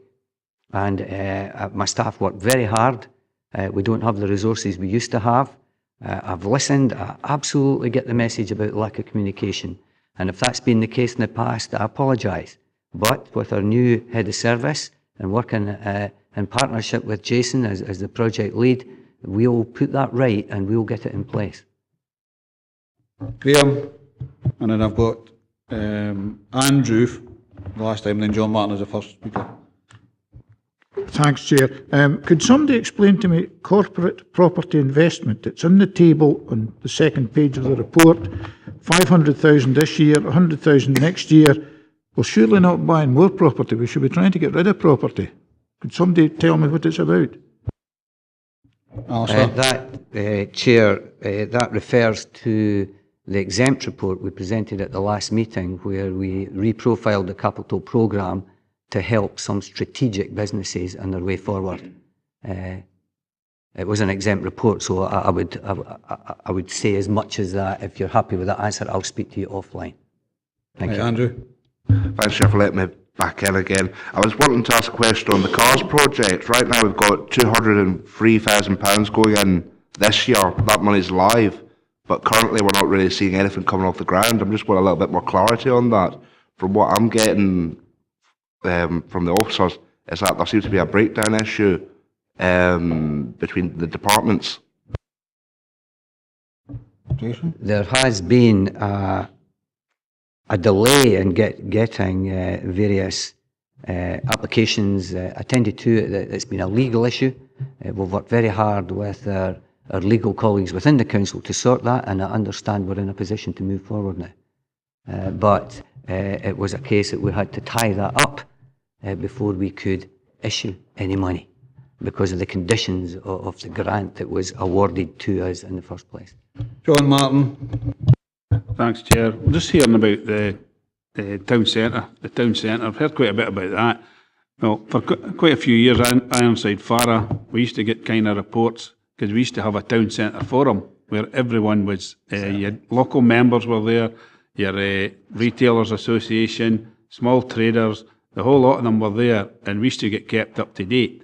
But for about the last year and a half, I can't recall when we actually had a meeting of that, or why it was disbanded, when it was disbanded. I know quite a lot of the time it was more or less just a talking shop, but at least you got an idea and you were kept up to date with what was happening. But I don't, as I say, I can't recall when we decided to disband that and stop having the meetings. It used to be monthly meetings we had, and it did keep you up to date a bit, but in the last year of that, it's just never happened. Alistair, go ahead. Yes, I accept that, Councillor Martin, and this is something I've been, again, looking at to get the appropriate vehicle to take all of this forward. And I've been speaking to all the groups in and around Dumfries, the Chamber of Commerce, the People's Project, etc., and asking for their views about what they see as the best vehicle, and getting local members involved in that too. And we'll come forward with that now that Jan's in place. David? Yes, Chair, just a question from me. If we agree this allocation now, can it be revisited at a date in the future? If we agree this now, within 6 months, or after 2 days. reason I'm asking is because the stewardship is not included, and therefore, I mean, I couldn't support something which had a zero budget for the stewardship for the next 3 years. It's council that decides that. So, you know, at the end of the day, this is a report for either noting or agreeing today. We've got to move forward with some of these projects, and as Jan says, you know, if you want to speak to Jan about opportunities within the stewardship, then I think that's she's willing and able to do that.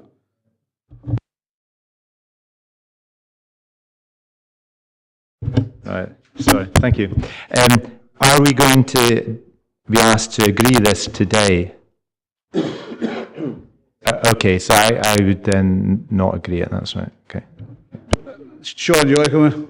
Yeah, it was just, yeah, if we're going to recommendations, totally support that, and, you know, we go ahead with these recommendations. But just on the back of what the director has said there, and I've kind of said as well, that what we do need to identify, it might be that one size fits all. There might be an economic regeneration vehicle that can be applied to all these master plans in these areas.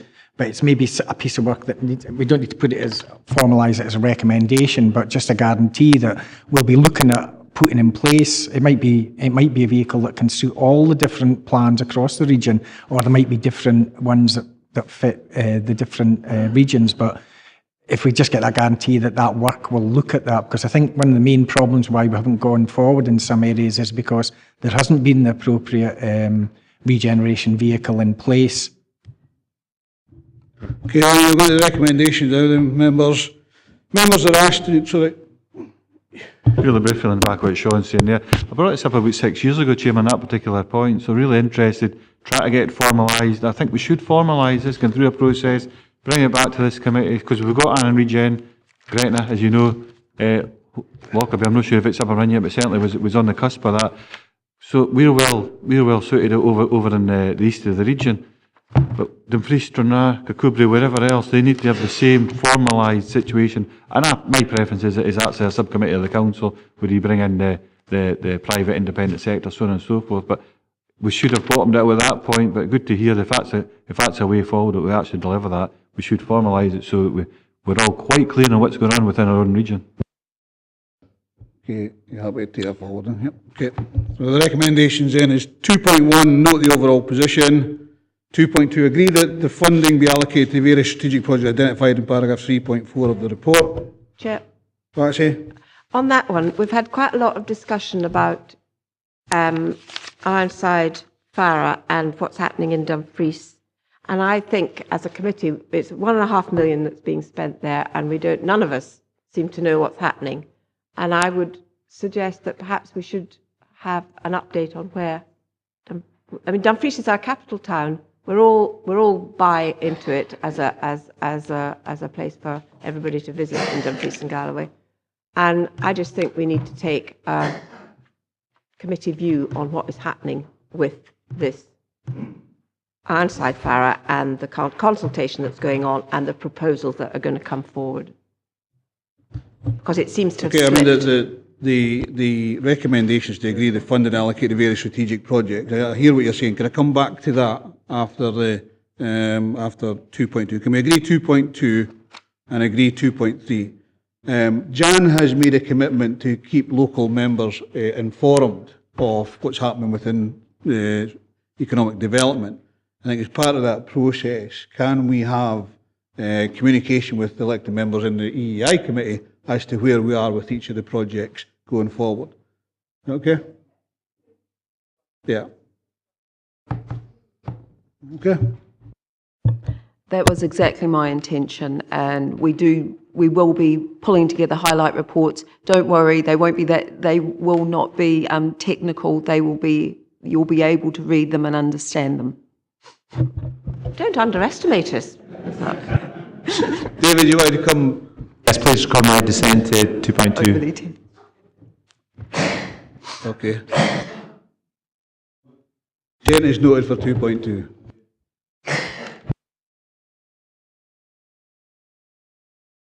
As we're going on to the item number 8, which is Director 6-month assessment of business plans, performance, economy, environment, infrastructure.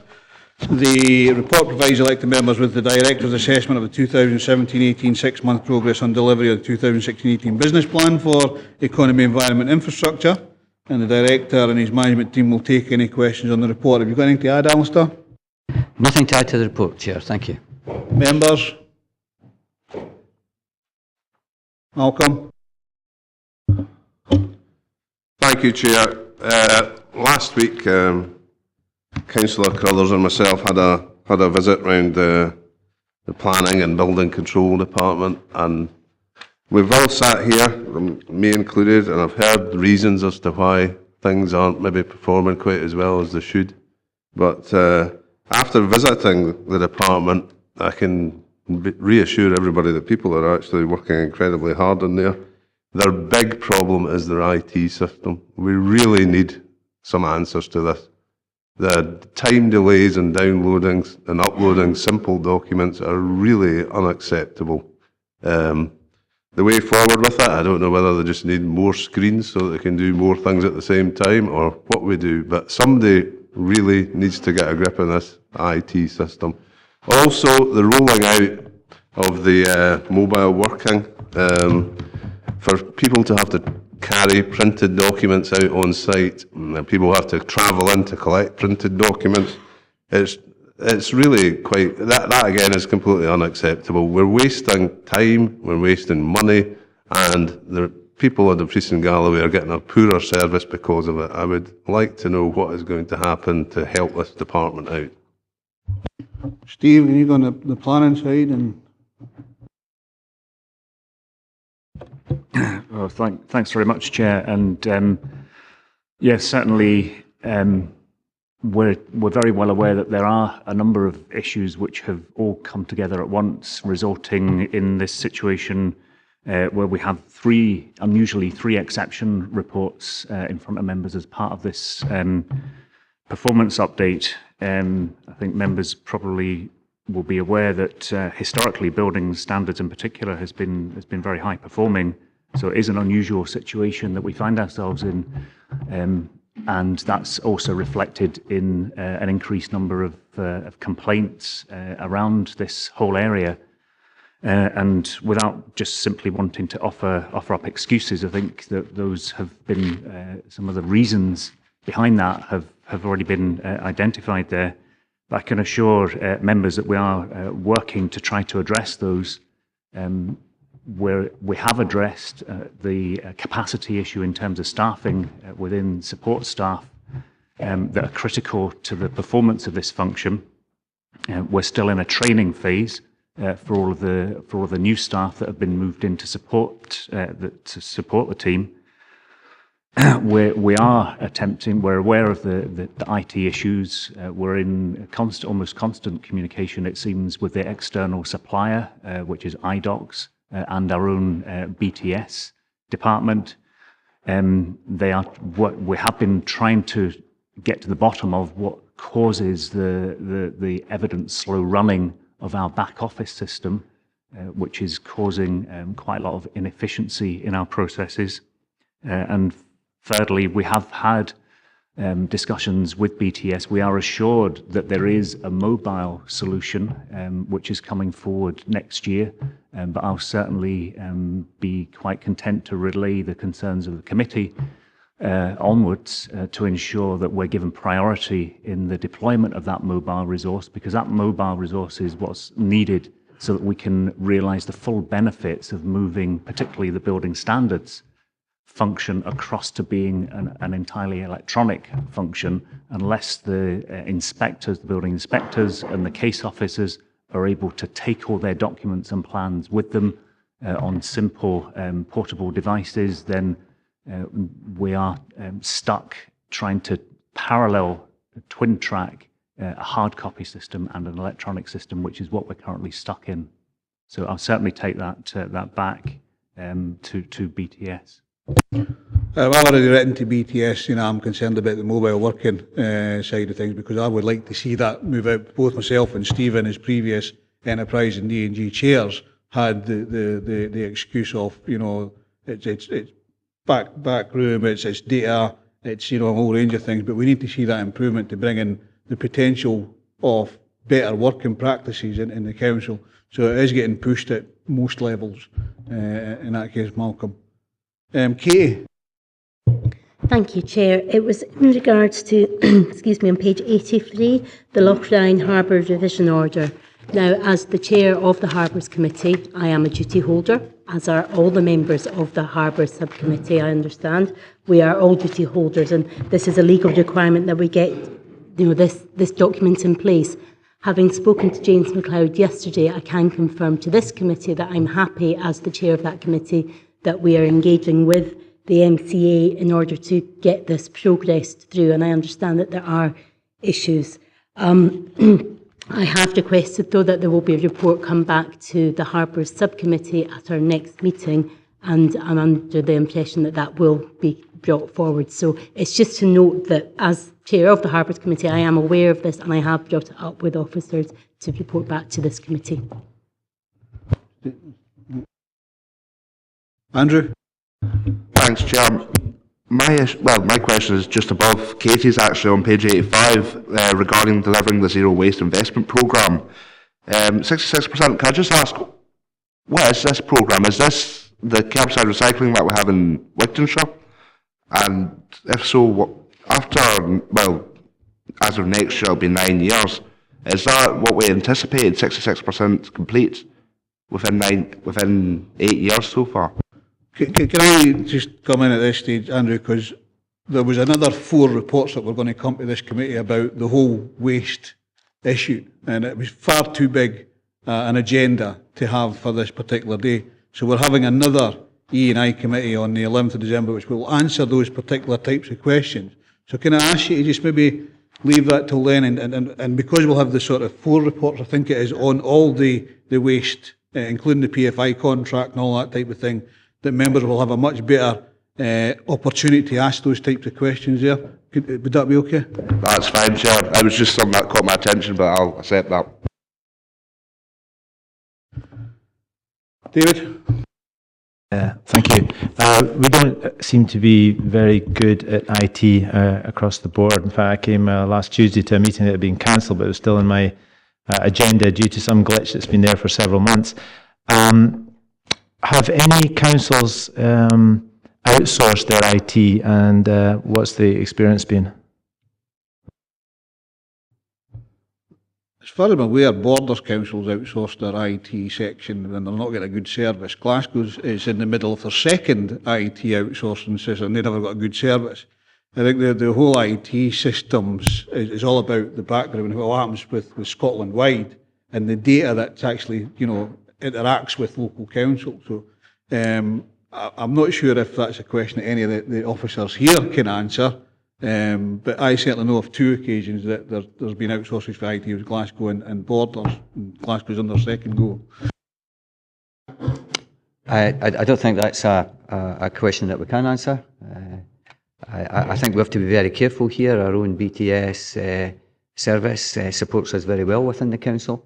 And I think what we've heard today are issues that we need to raise.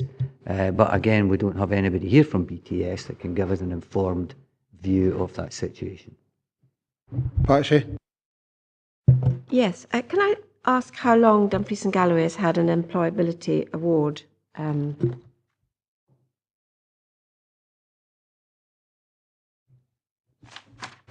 Chris?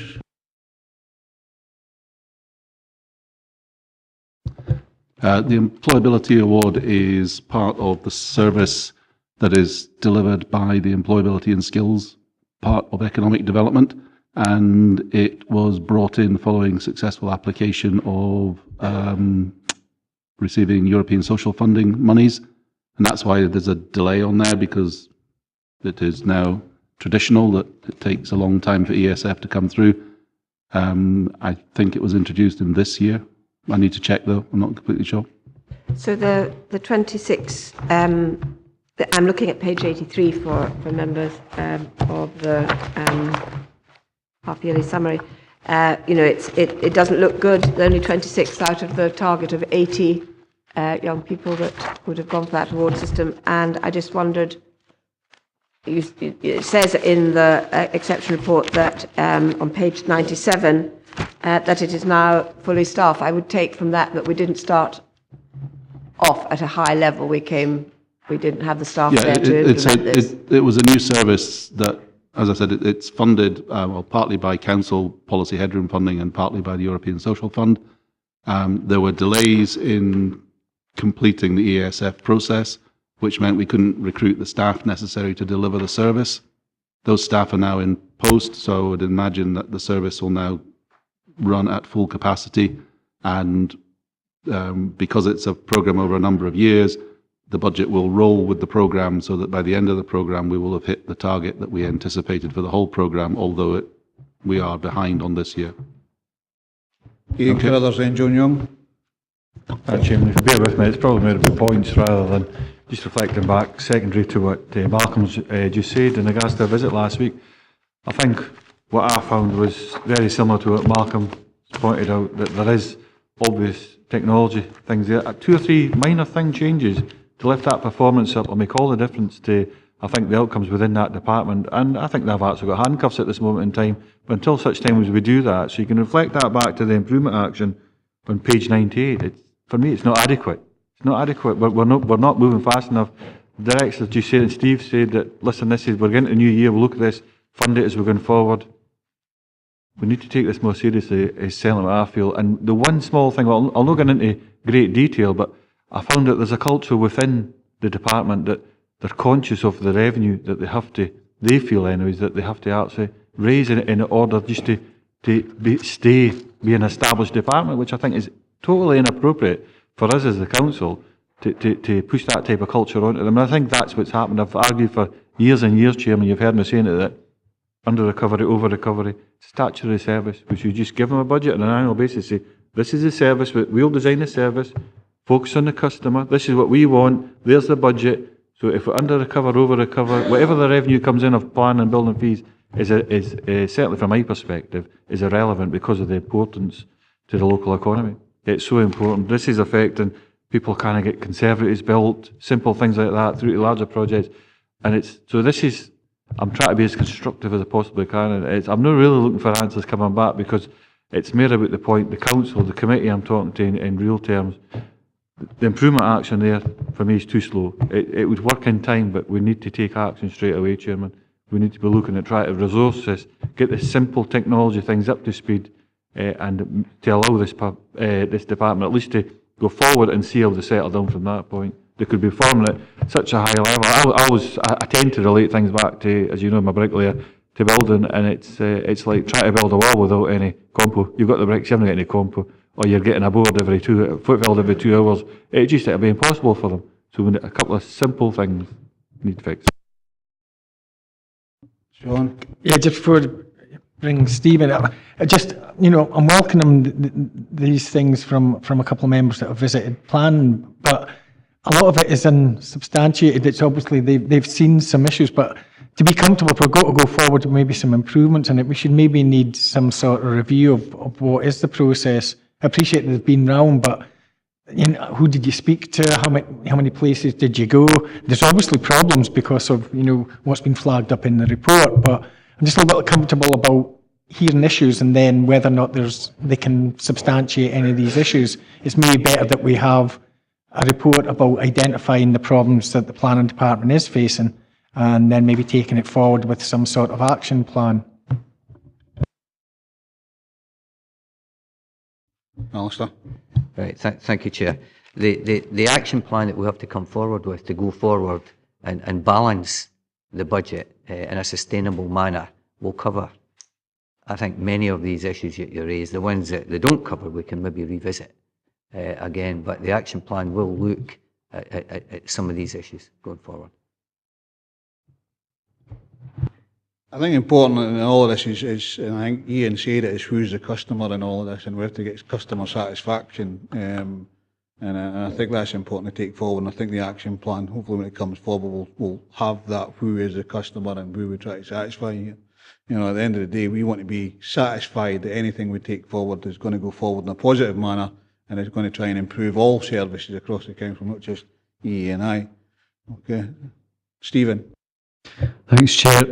I think there is something we do have to look at as a council, certainly on the back of what's been said today.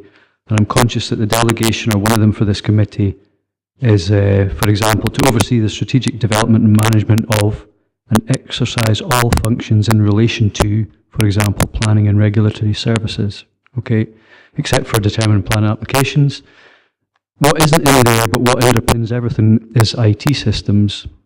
And the thing is that this committee isn't able to oversee that aspect of its business, which is fundamental to the run of the business. So I think as a council we need to take this seriously, and that maybe that's a full council or policy and resources issue, but clearly there's an issue, there's an exception report, but this committee can't actually fulfil its delegation in dealing with that. So I think there's something that we need to look at as a wider council. That's just a comment to add. It's certainly something I've been thinking about, and I'm wondering if it might be appropriate to write to leader and deputy leader, who are chair and vice chair of P&R, and ask for that to come forward as an improvement, as a report to say how are we going to improve the back service IT issues that we have in the council, and try and move it forward that way. So I'm happy to do that and write to them again and say, probably a report to policy and resources, because it is a corporate function. To see if we can improve that, okay? Okay, members, can we go to the recommendations then? Members have been asked to review 6-month summary of performance, 2.2 scrutinise, which you've done, and 2.3 note the Economy, Environment, Infrastructure Business Plan for 2018-22 to be brought to members in the new year, with fully aligned respect to priorities and commitments with the council plan. Happy with that? Patsy? Well, are you going to put in an extra recommendation that we do, as the EE&I committee, send a request to P&R? I think we should, because I think it needs to be minuted. I don't think it needs to be a recommendation, but we could take an action point, and I'll do that. Okay, well, how do we follow that? Well, we don't have it minuted. We forget in 2 months' time when we have our next meeting that we ever suggested it. It goes in the operational action minute then.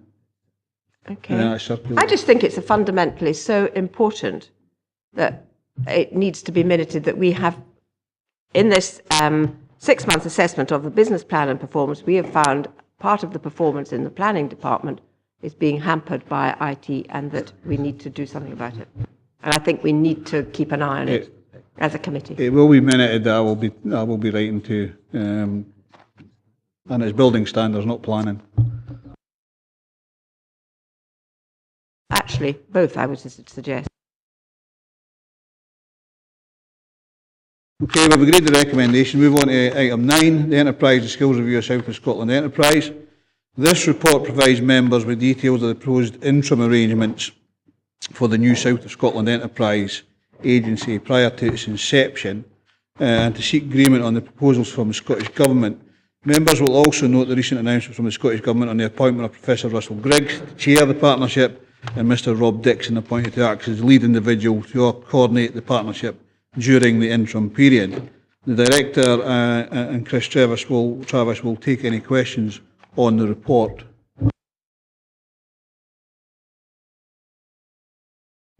Yeah, thanks for that, Chair. Yeah, I see this as a very potentially positive destination, but where it kind of falls down with me, myself personally, is 2.6.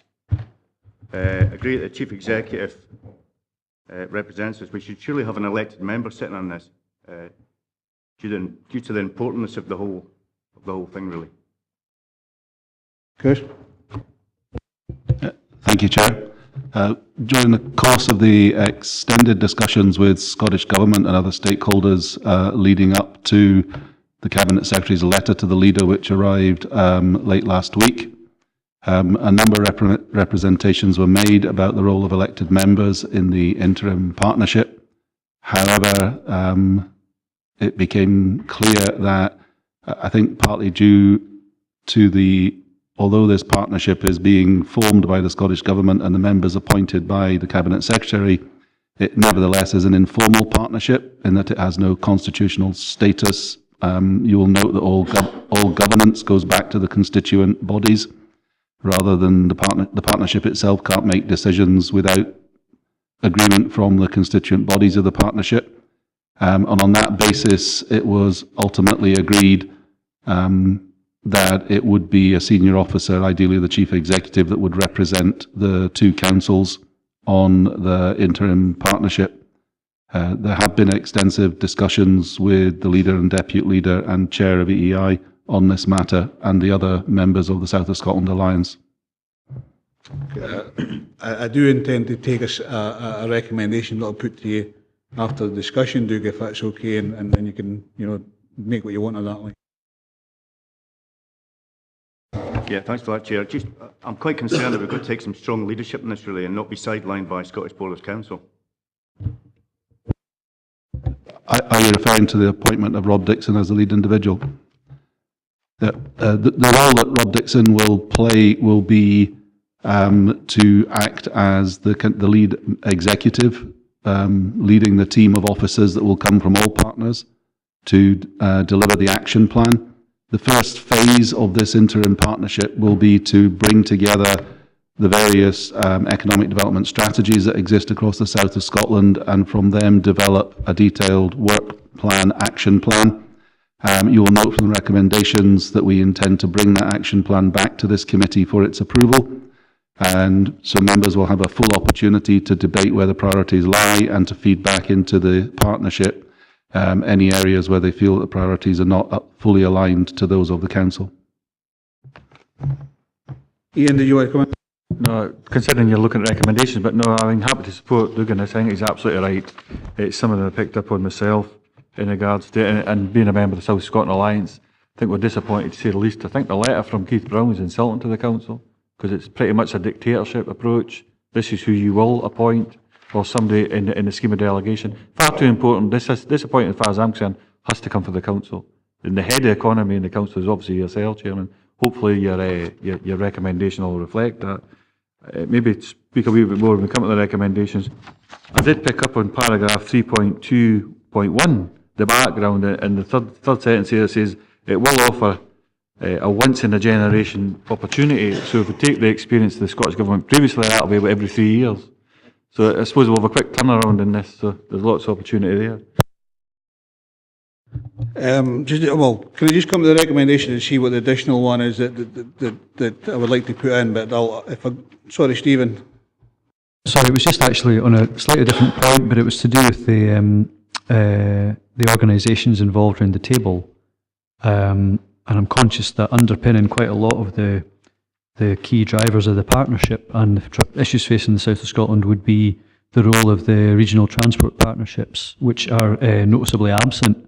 And I'm just sort of wondering what role, whether that be as a member or as a advisory body or bodies to the partnership, would the likes of Westrans and the equivalent in the borders have?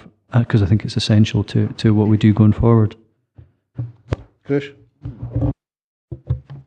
I think you're right. I have to say it has not come up in the discussions over the 5 months since the government published the Phase 2 report in June.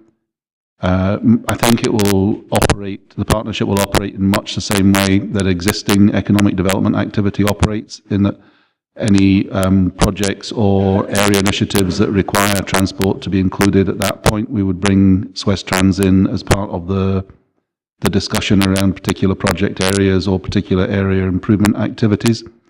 I think the interesting thing, or the thing about this agency which makes it particularly good news, is that it will have that community capacity building and social remit aspect that Highlands and Islands Enterprise has. So because of that, I think you're absolutely right that it will require a close working relationship with Westrans. I'm perfectly happy to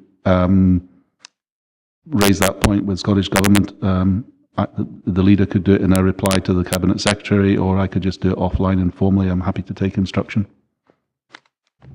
Okay, so if we get the leader as part of the reply and again I'll come back into the recommendations of that. Just coming to the recommendation, but my suggestion for another recommendation, whilst I'm not agreeing on any of them yet, just so that members are aware, that a final one would be any allocation of council resources should be subject to a commitment from the partner agencies, and that we should lobby for elected member involvement on the interim board and partnership body. we've got the two things, remember, we've got the interim board first and then the partnership body at the end of that. I wonder if members would be happy for that as a final recommendation before I go to the recommendations. Ian? If you don't mind, Chairman, I know we pretty much agree, and I think it's depending on what I suppose the Leader of the Council's reply is to Keith Brown in regards to this, but I think possibly sending out the wrong message. If we're clearly unhappy with that, which we are, that it should come from the Council. Certainly, that's our feeling for this group's perspective. It should be a nomination should come from the Council, and it's up to the Council to decide whether that's through the scheme of delegation or direct for what we determine as being the head of economic within the Council, which is yourself, Chairman, as chair of this committee. I mean, I would be happy to agree that the chair of this committee is actually the delegated person under 2.6. We don't know unless we don't know what effect that will have in regards to Keith Brown's letter. Does he have to accept it? Does he not? What does that mean? I know it's interim, but if we don't send out that strong message now, it's all right going back and lobbying, but we need to send out strong message now to say, listen, this is our stance, this is our position. I mean, certainly open to debate. I mean, a couple of other things, I was just thinking 2.9, 2.10, we should maybe be agreeing them as well, but rather than noting, so we're absolutely sure these reports are coming back. But certainly that's certainly what we're thinking, I think. Chris? Thank you, Chair. It is, of course, the committee's prerogative to make whatever decision it chooses. However, I should advise you that Scottish Borders Council has accepted this, and I know from an email I received during the course of the committee that it has agreed to nominate its chief executive to serve on this partnership.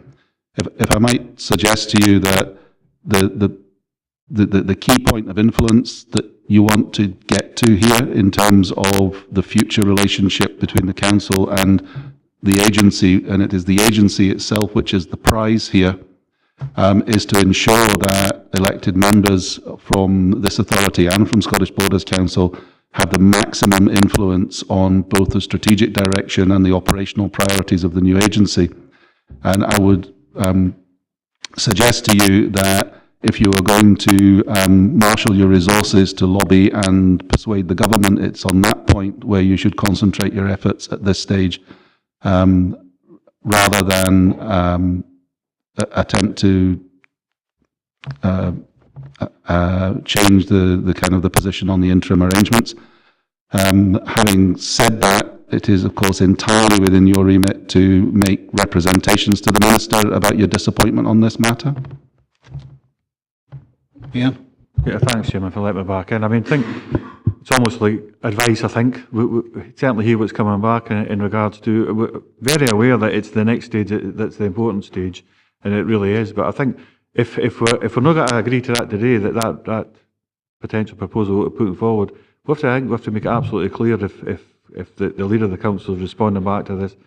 Ultimately, that'll probably be our fixed position when it comes to the boards further on. I think we have to make that very clear at South of Scotland Alliance as well. So, Chairman, back to you. I think one of the issues that we've got in Dumfries and Galloway, and I think it's a good issue, not a bad one, is that we actually are committee-led as opposed to, the formula they have in the Scottish Borders with the cabinet style. And any officer going forward needs to have, the backing of members in any decision that they take forward. And that's why I was saying about the resource and also about the lobbying side of things. But maximising member input is actually the real thing here to both agencies. Do you want to come in also, did you? I think the advice that Chris has given is spot on. Some of these passes have been sold and are complete, and I think we have to concentrate on going forward and lobby hard for the next stage. Okay, so can we come at the recommendations then? We'll see where we are from there. So members happy to note 2.1, 2.2, 2.3, 2.4, happy to agree 2.5, 2.6, 2.7, 2.8 agree, and Ian, you're saying agree that a report will be brought forward rather than note? I just thought the next two, actually 9 and 10, we just agree them rather than note. Then it's not much of a change of wording, but it's quite clear that these reports are coming back. Yeah, I haven't got any problems with that. Is everybody happy with that? Yeah. So it's agree both 2.9 and 2.10 and 2.11. leader right to the Minister to suggest that maximise elected member input to both organisations, and that resource should be committed from partner agencies before we make any decisions. Stephen?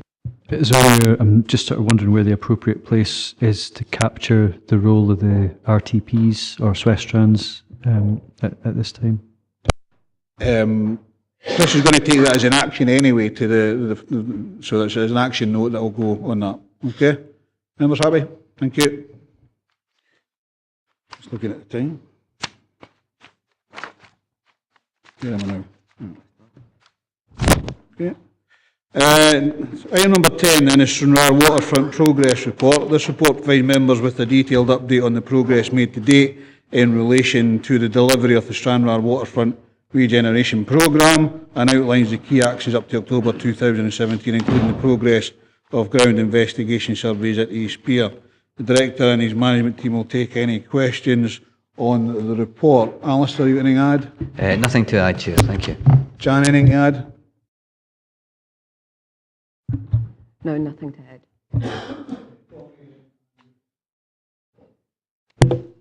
Yeah, I'll be very brief, Chair, because really there's not much to talk about. The Council could actually have saved money on print and just sent us out the report we got in June. I don't lay any responsibility for that at the door of our new Head of Economic Development. And I was enthused meeting her last week, and I have a belief now that things can move forward. I'm looking at the recommendations, Chairman. In 2.1 it says the delivery of all waterfront, or to note the delivery of all waterfront projects. I think that's either a typo or it should be a delay in the waterfront projects.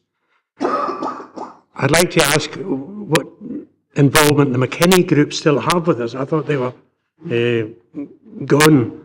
Their contract ended in June, I believe. And I'd also like to ask that, in speaking to the new Head of Economic Development, she agreed that she'd be happy to come to the area committee on a quarterly basis to give us an update. Now, when I say her, I mean, it could obviously be one of our staff, and not use up John's time all the time. But I asked that we agree that today, Chair. Thanks very much. John, you welcome.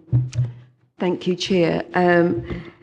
Yes, the exclusivity agreement with McKinney Group has expired, but there is still an interest with McKinney Groups regarding the project, and it is within the paper.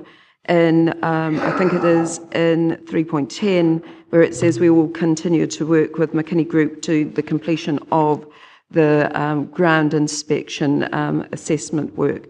Because I'd just like to remind members that capital projects for economic development is about addressing market failure in areas of deprivation.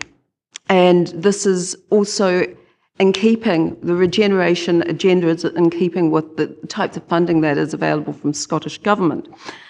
Now, with respect to the area committee, I'm allowed to wander about, I'm allowed to find out more, and sometimes it's more important that Mohammed goes to the mountain.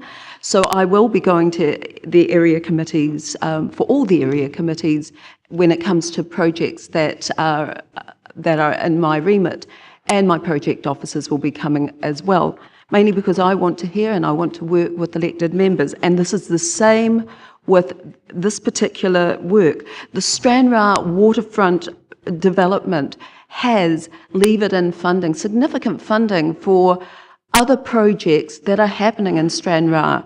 And this has happened in other areas. I suppose what we haven't done is talked about it in a way and kept members up to date, because we don't have the size of team, but also people are just getting on and doing things. And I suppose the other aspect of it is, can we learn lessons to move forward and work well with a very vibrant and very enthusiastic communities such as Stranraer? I say yes, and this is why I need to report to members. I need to be there with members, And there are some fantastic things that have happened, and I would like to take site visits with members to see the great things that have happened, because I've seen it. I have been in Dumfries and Galloway. My second visit was to Stranraer on the second day as I was here, because I felt it was important. I saw some fabulous things that are happening there. I would like to share that with all members of this committee. And I would also like to get my team together to present about the strategic projects in Stranraer. And why is it important that we get this information, this ground inspection assessment done and done properly and brought to members? It's so we can see the size of the market failure, and we can look at the opportunities for the communities as well as for the businesses there and for Dumfries and Galloway as a whole, and that's our offer. We can't do that without that information, and this is why I am working hard with our senior projects manager, Mr. Sires, as well as with engineering and my colleague, Mr. Duncan MacDonald. So thank you very much for taking the time to meet me, Councillor Sloan, and I am here, and this is what our brief is going to be. I hope I've answered your questions, and I hope I've clarified things as I see it. Tom, you want to come back in? Can I just thank Jan for that, but I'm sorry I can't be as enthusiastic as her about what is already occurred within the Stranraer area. I think, I get a feeling of deja vu when I come back on the council. 10 years ago, we were talking about the Stranraer Waterfront and what we were going to do with it. And in that time, very little has been done compared with other projects. I honestly believe now that Jan and her staff will be focused on it and that we will find a way forward. Andrew? Thanks, Chair, for letting me in. I've got a little list. Don't worry, I'm not going to break into song with it. But Tommy's already covered a couple of the issues. And I completely agree with Tommy in everything that he's just said. What Jan's been saying, it's kind of it gives me a bit of enthusiasm that something's going to happen here. But I've got a few questions. My first one is, this Sterling left in 2011. How come these investigations have been delayed for so long? I mean, we've had McKinney waiting for 2 years. Why has he been waiting for the council to do their remedial work? Should this not have been done before we even signed any deals with McKinney? Secondly, do we now have a kind of guesstimate timescale of when the council will be completed our works and the developer can come in and build? Let's see, I've got another one on the other page here. Also, the estimated £21 million that for the whole project, does that include the breakwaters and the extension of the current breakwater that is on the plan? And then lastly, Chair, this is probably something for later on, maybe adding on to the recommendations. I'd like to request that we get a report on every second committee in EEI on the Stranraer Waterfront, just on an update, if that's possible. Jan? Right. Regarding the site investigations, I'll get my colleague next door to me to refer to that. But yes, we do have guesstimates on a project plan. I have one here that has been done up by engineering, and with respect to the site and the site investigations, this is the crux of it. This will actually give us the next steps that we undertake. Engineering has done one that brings it around about we would get something by April. But I've looked at this, and my concern about April is when I look at the works that need to be done, not so much over land, but over water. We're in winter, and winter in a coastal area means really choppy weather. The types of vessels, the vessel that will come here is not coming just around the corner, but from south. The west is notoriously choppy.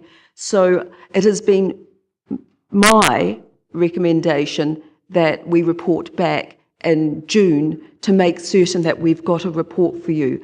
There is no doubt that we will work hard with the contractor that is on board, and colleagues will be meeting with that contractor on the 27th of November So hopefully when I go to area committee, I'll have something of concrete to be able to give regarding that part of the project. And with respect to estimates of costs, though the ballpark, we do not actually know the real cost of the market failure and the cost until we get that report. So the estimation, and I will be corrected if I'm incorrect, of 21 million is what we would expect to occur, but we do not know the extent of the market failure. And we are happy to report to every second committee, but you will be getting, everyone regarding economic development, capital projects, regular reporting and regular communication from myself and my team, and it will be in writing. So if you wish to share it, you can share it. It's just to keep you up to date and keep your communities up to date about what's happening. Can I just come back on that, Jan? I appreciate estimated costs. Well, I'll decide if you come back on it. Do you want to come back on it now? Yes, please, Chair. Yes, please. Sorry, Chair. If I can come back on that, Jan, sorry. I appreciate estimated costs, but I asked if the breakwaters and the extension of the other breakwater were actually included in these estimated costs, because the way I've seen it in the past is you've had the East Pier project and then you've had the Marina project and they've been separate, and now we're sticking them in together. So just to make sure that that's all basically, as Andy Ferguson would say, dotting the I's and crossing the T's. It does include for the breakwaters. Can I just say with regards to the 2 monthly, as part of the 6 monthly setup, we get the economic development and the asset thing every 6 months anyway, so we'd be part of that process, economic development, and the Stranraer Waterfront would be part of that as well, so you will get an update every 6 months regarding that, okay? Katie?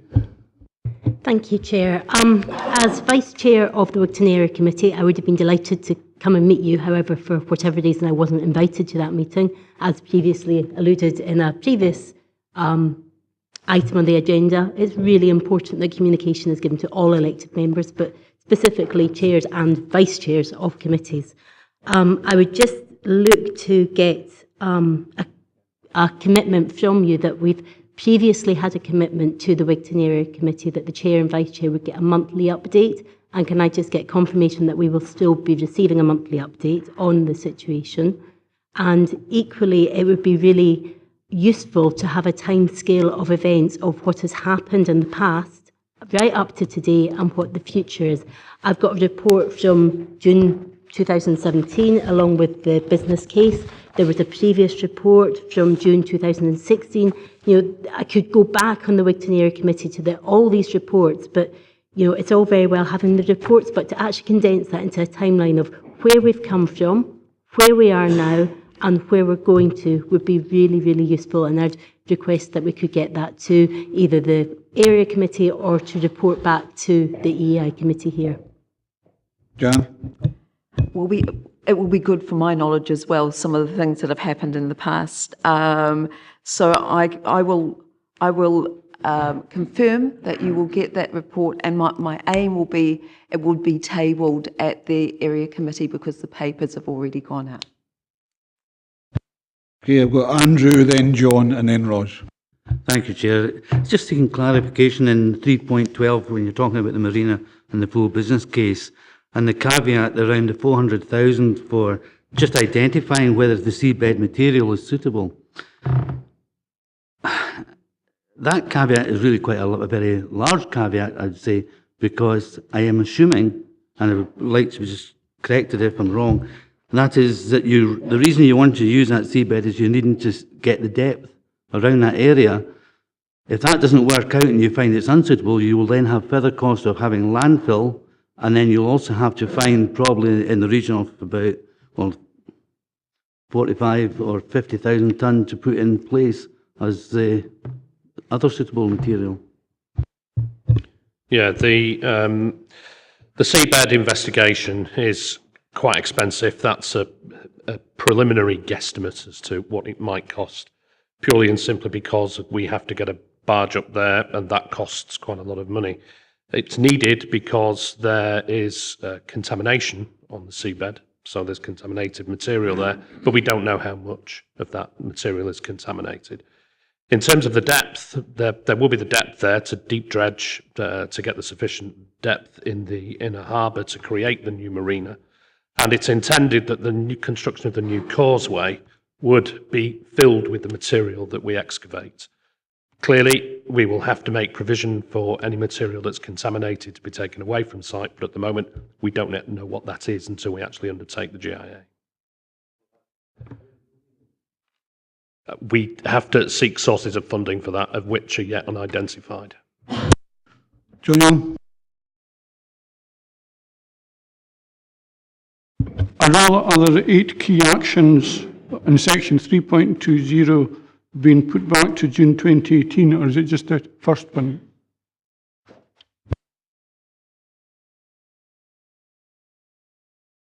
Could you repeat that? I'm sorry about that. Sorry, I apologise for not switching on my microphone previously. Section 3.20, there's 9 key actions. You've already alluded that the first one, including the investigation survey, will be put back to June 2018. And my question is, what about the other 8? Have the date changed in these ones as well?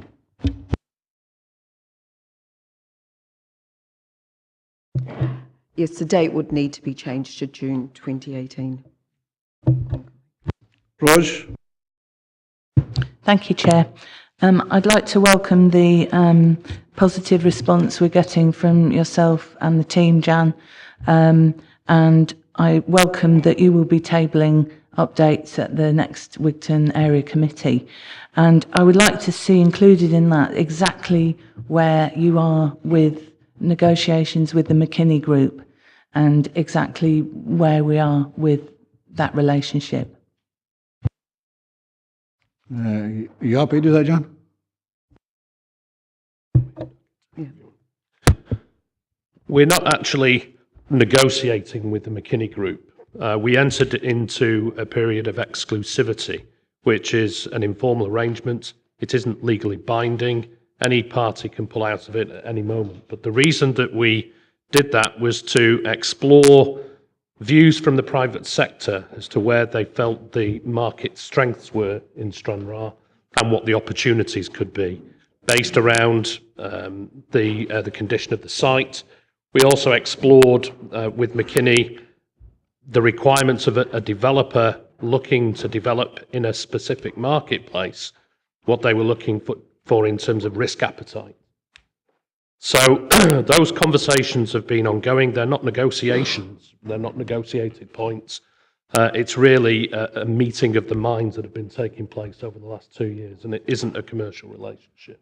So the council can withdraw at any time and can change direction at any time away from the McKinney Group. Jim. Thanks, Chair. Jason referred to contamination of the seabed. I understand there is also contamination on the landward side as well. The remains of the old town gasworks is still there underground. I think 2 gasometers are still sitting there. Could you confirm that, please? There certainly is contamination on the landward side, and that forms part of the cost assumptions that we've made for the marine business case. Okay, thank you. Members, can we go to the recommendations on sorry, Tommy? Could I just have a clarification on the feedback? In speaking to the new head of economic development, she did assure us that she would come to, on a quarterly basis, to the area committee to report. Is that the case? Yeah. That is the case. We'll go to the recommendations in. Members are asked to note 2.1, 2.2, 2.3, 2.4, sorry, agree 2.4 and agree 2.5. Members happy with that? Members are going to, lunch has arrived, so I'm going to stop there and we will reconvene at 1:15. Now going to move on to item number 11, which is the Climate Change Duties Report. This report seeks approval of the Council of Mandatory Public Bodies Climate Change Duties Report for the financial year 2016-17, to be submitted to Scottish Government by 30th November this year. Members are also asked to agree that declarations to be signed by the Chairman of EEI and the Director of EE&I, and the Director and his management team will take any questions on the report. Can I just say that I think Chris Woodgie's done a sterling job on this particular report, and I want to thank Chris for the work he's actually put into this. Members? Jim? Thanks, Chair.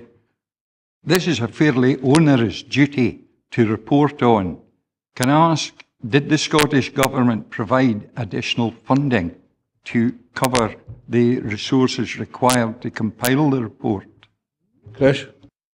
Unfortunately not. I think there was an expectation it wouldn't be quite as onerous as it's proven to be, but I think as we get through with it, it gets easier each time as the people start to record the information as a matter of course.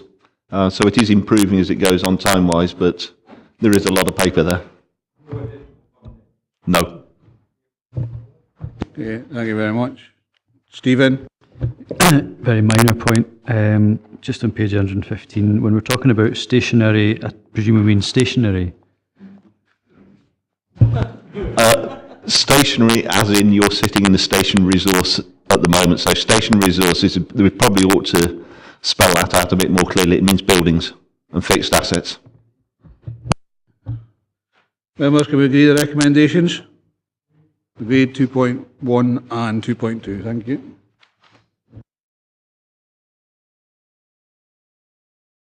Now on to item number 12, which is the Local Development Plan 2 Development Plan Scheme. This report sets out an updated development plan scheme for the Local Development Plan 2. Section 20B of the Town and Country Planning Scotland Act 1997 requires the Planning Authority to prepare a development plan scheme, setting out the programme for preparing and reviewing the local development plan. The development plan scheme appendix also sets out how and when people can get involved in preparing LDB2. And I'm sure members have been involved in the seminars that have been ongoing, which have been well attended, and certainly in the wards it's been well attended by the local community as well. The Head of Plan and Regulatory Services and Management Team will take any questions on this report unless you want to add anything. I have nothing to add, Chair. No, thank you. Members? Ian? Oh, I think firstly I can echo your sentiments actually, Chairman, but I think there's been a lot of hard work put into this kind of as we go forward. I mean, I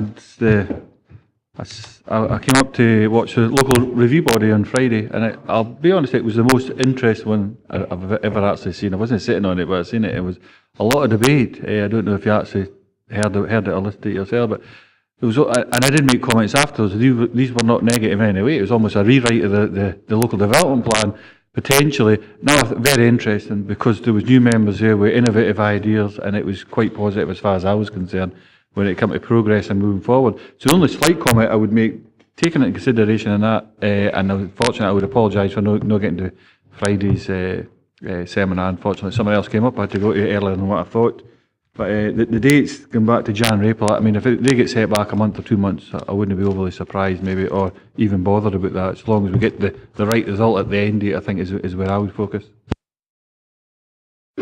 Want to add anything on, Steve? Well, Chair, it's just really to acknowledge that we are working towards doing a report to the December full council meeting, which will allow us to publish the proposed plan, LDP2, towards the end of January. So we are still working towards that timetable. We are on a tight timetable in order to meet the government's requirement of replacing the plan within a 5-year period. So we've got a target of September 2019 by when we have to adopt the replacement LDP. John Young? So, I mean, just in fairness to respond to what Steve said there, but I think it's important that we get this right. It reflects the council's view, and if we're a couple of months, I'm neither up nor down with the Scottish Government see that as something they can actually criticise us with. Again, it's important that we get this right as a local document, so I understand the potential pressure they might be under, but I think from a council perspective, we do our job and let them get on with theirs. Young? Thank you, Chair. As one of the members who was at that local review panel, along with two other new members, I think we all found it quite stimulating and interesting. We were asked to look at a couple of situations where basically there was judgment calls, and I just wondered, our number one priority as a council is to develop the economy. I would think when there's very close judgment calls in planning situations, we should take the solution which develops the economy and adds to the economy of the region. As long as it falls within the policy of the local development plan, that's fine. Steve, do you want to add anything? Well, certainly part of the purpose of the planning system is to support sustainable economic growth. So it is absolutely a material consideration in determining planning decisions and outcomes. Stephen? Yeah, just again, minor detail, 2.2, I'm presuming that means paragraph 3.4, not 3.5.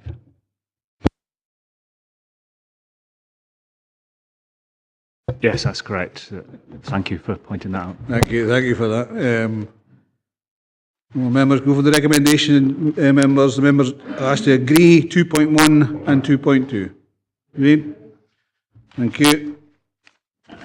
I'm going to move on to item 13, which is made in Dumfries and Galloway Development Project. The purpose of this project, report is to advise members of a development project by trading standards and to seek approval to progress this project subject to the outcome of an application for external funding from the LEADER programme. The Head of Planning, Regulatory Services Management Team will take any questions on the report. David? Thank you, Chair. Just a couple of questions. Can I ask the 3.5 on page 171, evidence of need, they've given us percentages here. Do we have figures for the Survey Monkey for these three items? Yes, we do have some of the figures available here. I'll just ask Sandra if she'll go through them. For the question where 65% of businesses thought that the brand would be beneficial, we, in total to the survey, we had 94 respondees. For this question, we had 37 respondees, and we had 24 of those said yes, which made 65% of that total, and 13 of those said no for that question. And if you would like, I can give you the rest of the raw data. Yeah, sorry, thank you, Chair. Second question would be, given that there has been previous projects to try and market things in Dumfries and Galloway and Scotland in general, how sustainable would you see this being after the LEADER funding, or how would you make it sustainable after LEADER funding sets it up? Chair, through you, just a couple of points there. First of all, the purpose, the objective of the project is to support businesses who wish to use an accreditation mark for their products. So this is not a project that's about promoting the region. It's not meant to be a replacement for some of the previous attempts to promote, for example, the food and drink sector or food and drink produce of this region. This is very specifically about individual goods and products and the development of a certification mark that local manufacturers can use in order to provide consumers with confidence about the origin and the compliance with regulatory requirements of those goods, those products that are made locally. In terms of future sustainability, what we're asking for at this point in time is essentially for the committee to agree to allow us to take this to the next stage of development. The next stage of development would involve a much more in-depth feasibility study combined with the development of a business plan for the project. And one of the key purposes of the business plan will actually be to address this whole issue about long-term sustainability, because what we don't want is to set something up that is not going to prove to be sustainable into the future. So that will be a key component of the of the business plan that's carried out as part of the detailed development work that we're asking now to enter into. Katie? Thank you, Chair.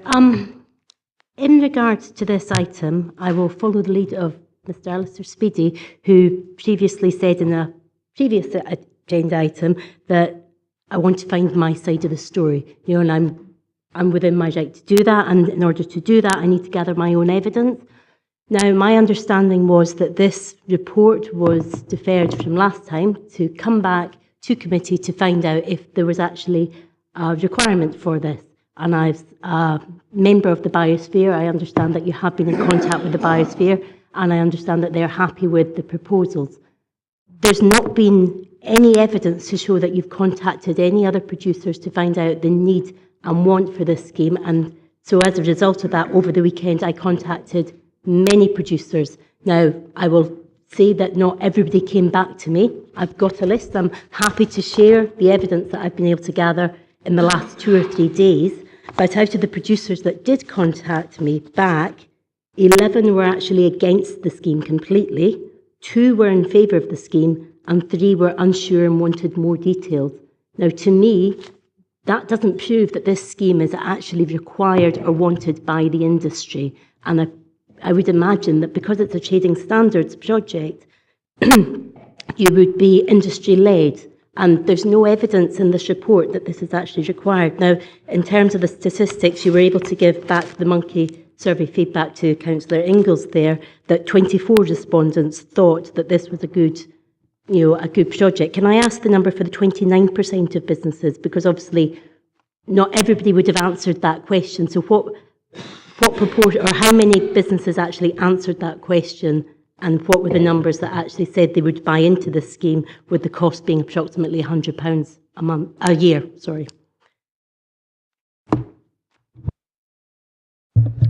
The question regarding the fee was answered by 35 people. Respondees 10 said that they would be willing to pay a fee possibly of around £100, and 25 said that they wouldn't be willing to pay a fee of approximately £100. So can I just confirm that that's 10% of those that asked whether they'd be willing to pay this fee actually came back and said they would? Because obviously these figures are slightly skewed. You said 29%, but it's actually only 10% of those asked the question chose to answer it and came back with a positive answer. Many of there were 24 questions in the survey, and a lot of the questions were skipped, and this one was skipped by 60 of the respondees to the survey. So yes, there were only 35 respondees to that question. Okay, thank you. Malcolm, you're coming. Thank you, Chair. When I first saw this, I think I've slightly misunderstood it. I thought it was something to do with promoting Dumfries and Galloway, which I'm very, very strongly in favour of. I think sometimes our offer disappears in among the general Scottish offer, and I think from that point of view, it could potentially be helpful. I just can't help but getting back to the costings of £60,000, and now I'm hearing that basically it's more a quality assurance mark, which really in a lot of ways is probably just the equivalent of a sticker to say that you've passed trading standards. I don't see how we're going to arrive at £60,000 of expenditure. If, however, it was something that encouraged people to make clear the provenance of their goods and worked on a wider basis with the hospitality industry, I think it potentially does have mileage. But as a basic standard accreditation, which is basically only achieving the legal minimum standard, I think £60,000 seems quite a lot of money to spend in doing that, because I think we already do something through the EHOs where we have Cook Safe and we have the various accreditation stickers that people put on their shop windows, and I'm sure that hasn't cost £60,000. Our administration had a long discussion on this yesterday and today at the pre-meeting. There are issues about consultation, because I withdrew the report last time because of consultation with Biosphere and other organisations. We're not sure whether that consultation has taken place fully yet. So, although I understand what the potential is for this, I've got a concern about it. And I would consider deferring this until full consultation actually takes place to see whether it is required or not, depending on when the leader funding programme is. I believe there's 4 funding chances per year. The next one would be March, I believe. Steve, if this was deferred until the March leader, would that cause a problem? It doesn't cause a problem in terms of leader funding, because we can either seek to get the application deferred, or we can reapply it. Obviously, there's resource implications for the team in terms of having to develop the application again. I think what I would ask for is just some clarity around the consultation, because obviously the intention as part of the development of the project is to do a detailed consultation as part of the development of the scheme, including setting up an industry reference group to drive the thing forward, because, as I think it was Katie said, the thing has to be driven and led by businesses and by industry. And at the end of the day, if there is no appetite for the project, then we certainly don't want to take it any further. We have done some initial consultations. I think Sandra's explained some of the outcomes of that. We can certainly do some more of that to get a bigger and broader sample of responses to bring back, if that's what the concern is. Sean. Yeah, Chair, there was a number of issues maybe concern me. That was one of it. Also the cost, in the current climate of, extra expenditure. The other issue as well is that we already have established brands. We have a brand for Scotland, but we also have a naturally D&G brand that's been established for 3 years with regards to enterprise and DG. So really, if in the work that, before you bring it back, we need to know how that dovetails in and works with the brands that are established already within D&G, and how we make sure we don't confuse the issue with regards to other brands that are out there already and established. Ian, did you? Thanks, man. Just a quick one, Chairman. I apologise, we have to leave. But what I've heard, I'd misunderstanding to what was the report was in front of us. I hadn't picked up on so much about certainly picked up on the needs, but the consultation and that. But it sounds to me this is more about a quality assurance trademark for Dumfries and Galloway. Is that what I heard correctly? Just so I understand for any future investment and so on and so forth. Just before I go, Chairman, apologies, I have to leave, but is that what I heard, a quality assurance trademark more than a promotion for Dumfries and Galloway? Just so I do understand that. Yes, that's correct. That's what the project is about, developing a quality assurance mark that verifies, first of all, that products claiming to be made locally or made in Dumfries and Galloway actually are, and they have been checked and verified independently by ourselves as the regulator as being so.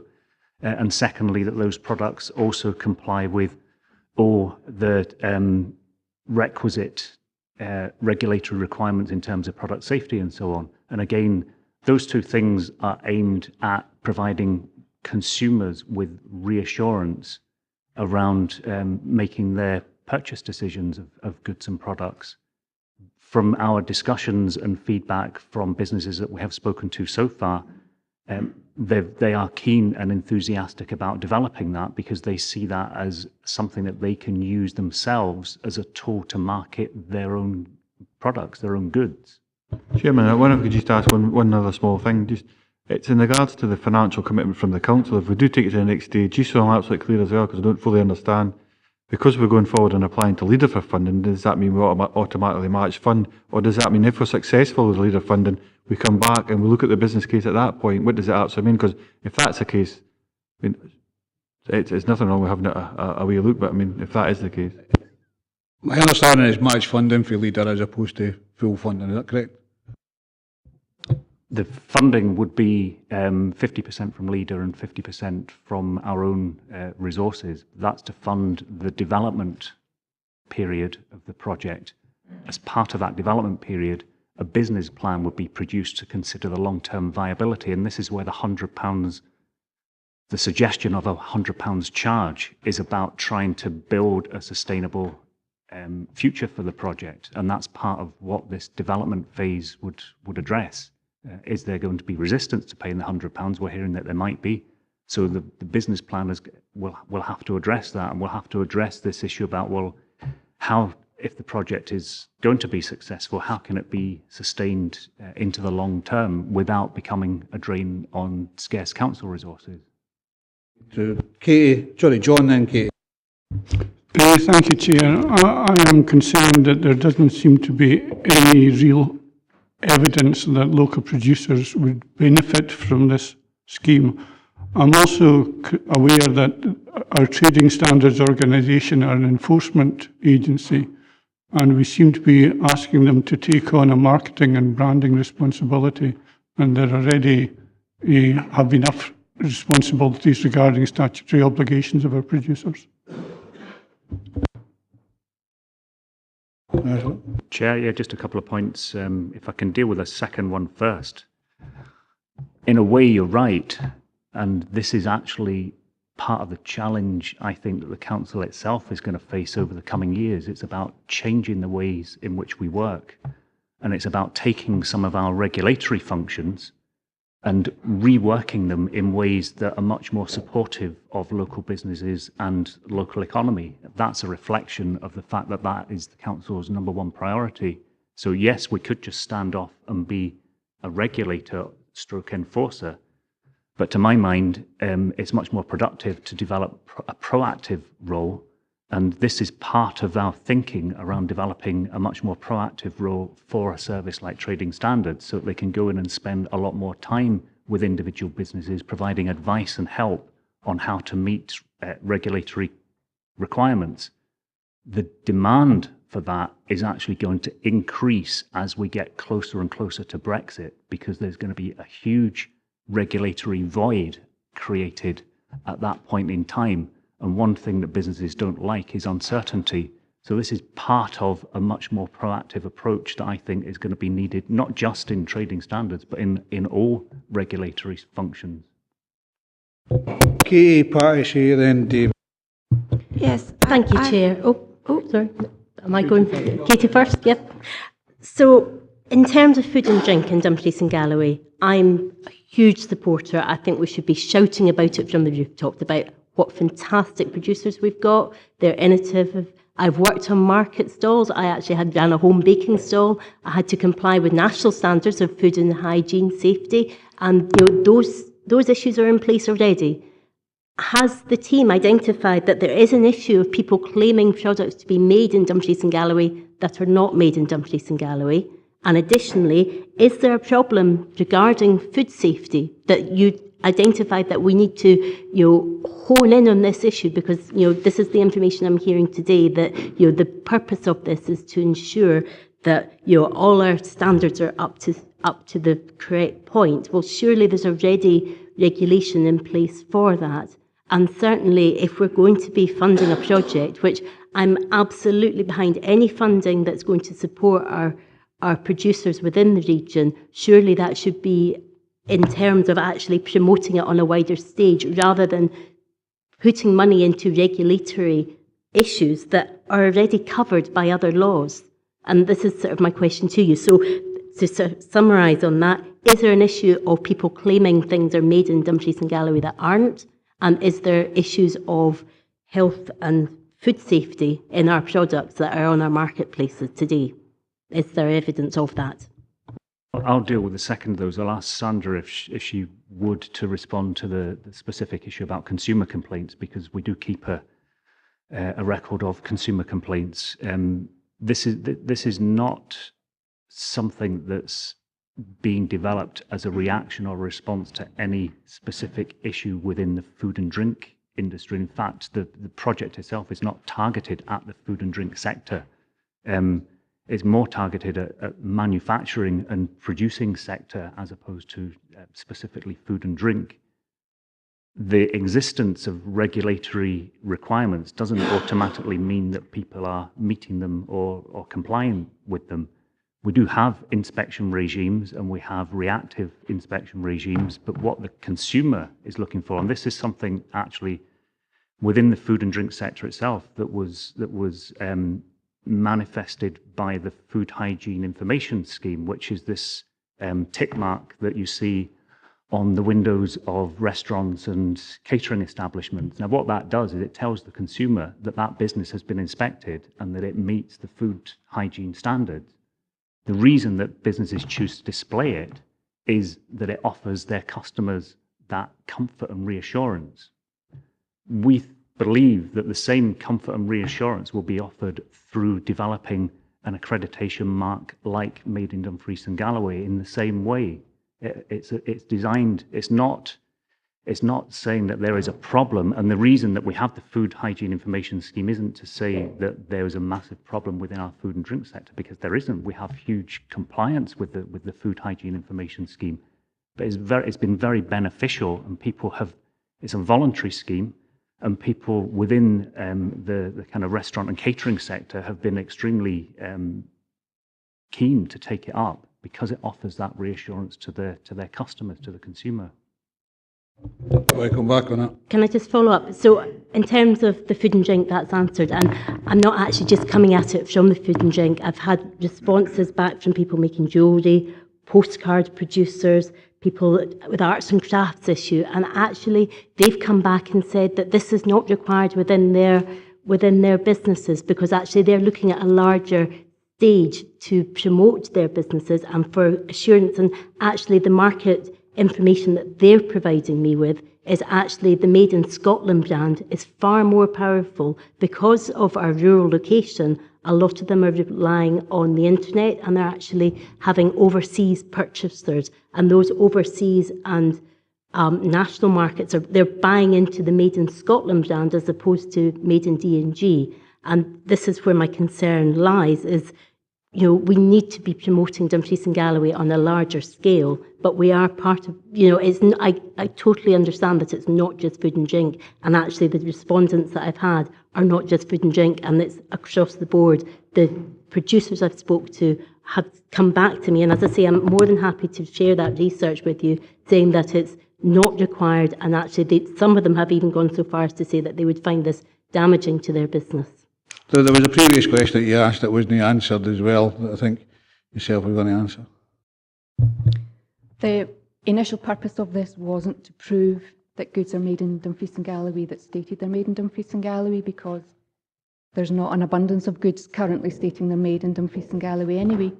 The impetus of this for us is that local manufacturers have complete liability for the products they make, and if they get it wrong, the damage to their business and the damage to their reputation and the cost to them would be large and significant.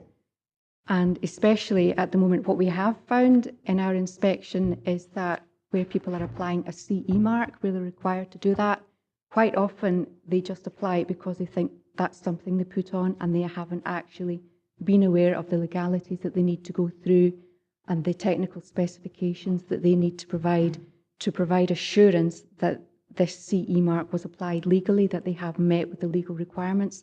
The same with the E mark for average quantity. We have some small packers who say, well, I just put the E mark on, and they don't know what it actually means, and we then have to tell them. So they're already misapplying labels in some respects because they don't know. But the only businesses that we engage with on a frequent basis are those that we have complaints about that provide problems. But there are many businesses out there who would like advice on what to do, especially with all of the uncertainty coming up in Brexit, what they're going to do to prove that their goods are legally compliant. And these are the ones that we're hoping to target, because when they're making things, they have a high level of liability with regards to the legislation. And we want to help and assist them rather than only get to them when we found problems. Patsy? Oh, well, I'm even more confused because I think you both talked yourselves out of the need for a Made in Dumfries and Galloway project, because I think, Sandra, you have to go off and find your businesses that are not complying, which is what you're meant to be doing anyway. Steve, you've said that our food and drink and our restaurants and our cafes and everything are checked regularly, so they're all compliant. And you talk about the consumer. I'm a consumer. We're all a consumer. I do assume that when I go into a cafe or a restaurant or a shop or whatever, yeah, you know, the environmental health people have been there, trading standards have been there, things are all right. And I would suggest that most of the time they are. What I would have preferred to have seen on this is that the producers had come to us and said, we need this. Can you help us? What it seems to me is that it's a bit top down in that we are saying as a council, you need it and we want to supply it to help you with this. And I get that. We are here to enable, but we're not here in this case to enforce, and we can't make them people use it. So if it's not going to be used by everybody, there's not much point in doing it. And it needs to come from the producers. We can't, and we then need to enable it to happen. We're going about it the wrong way. I do not think this is a good way forward. I think it's a waste of money, and I think we need to wait until we're asked. David, you didn't want to come back in there, no? Right, remember, as I said before, that there's an opportunity here to defer. And I think there's an opportunity, for the Made in Dumfries and Galloway branding, but I think at the moment that information is not available in this report or the previous one that was withdrawn. Malcolm, did you? It's just a small point. This is coming from food standards regulations. Should this not be more in the economic development sphere? Is this not the sort of advice Business and Gateway should be giving to some of these organisations, micro businesses and so forth, when they approach them about startup and that sort of thing, rather than coming from the regulatory side of things? Steve? Chair, I think this is very much about working closely with colleagues in Business Gateway and economic development. At the end of the day, colleagues in Business Gateway are not trained or in a position to provide regulatory compliance advice in the way that our environmental health or trading standards officers are. I think as we go forward, as under the one council umbrella, we do have to make sure that those advice services are joined up, and that's possibly why we're bringing this forward. And you might think that this is an economic development type project, and it very much is about supporting the local economy, but it goes back to what I was saying. It's about how we actually make better use of our regulatory functions to do just that.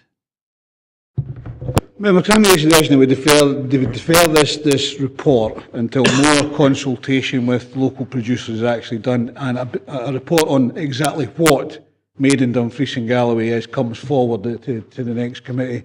There is an opportunity here to get funding off a leader, so in March. So I think if we have a better understanding, if the trading standards team go out and consult more with the producers and see what the producers actually want and see if it is there, to come back with the statistics of that, we defer this report until the next E&I committee. Is that agreed? Okay. Chair, can I just suggest that it's not such a... How many questions was the initial consultation? 29 questions, did you say? 24 questions. 24, so...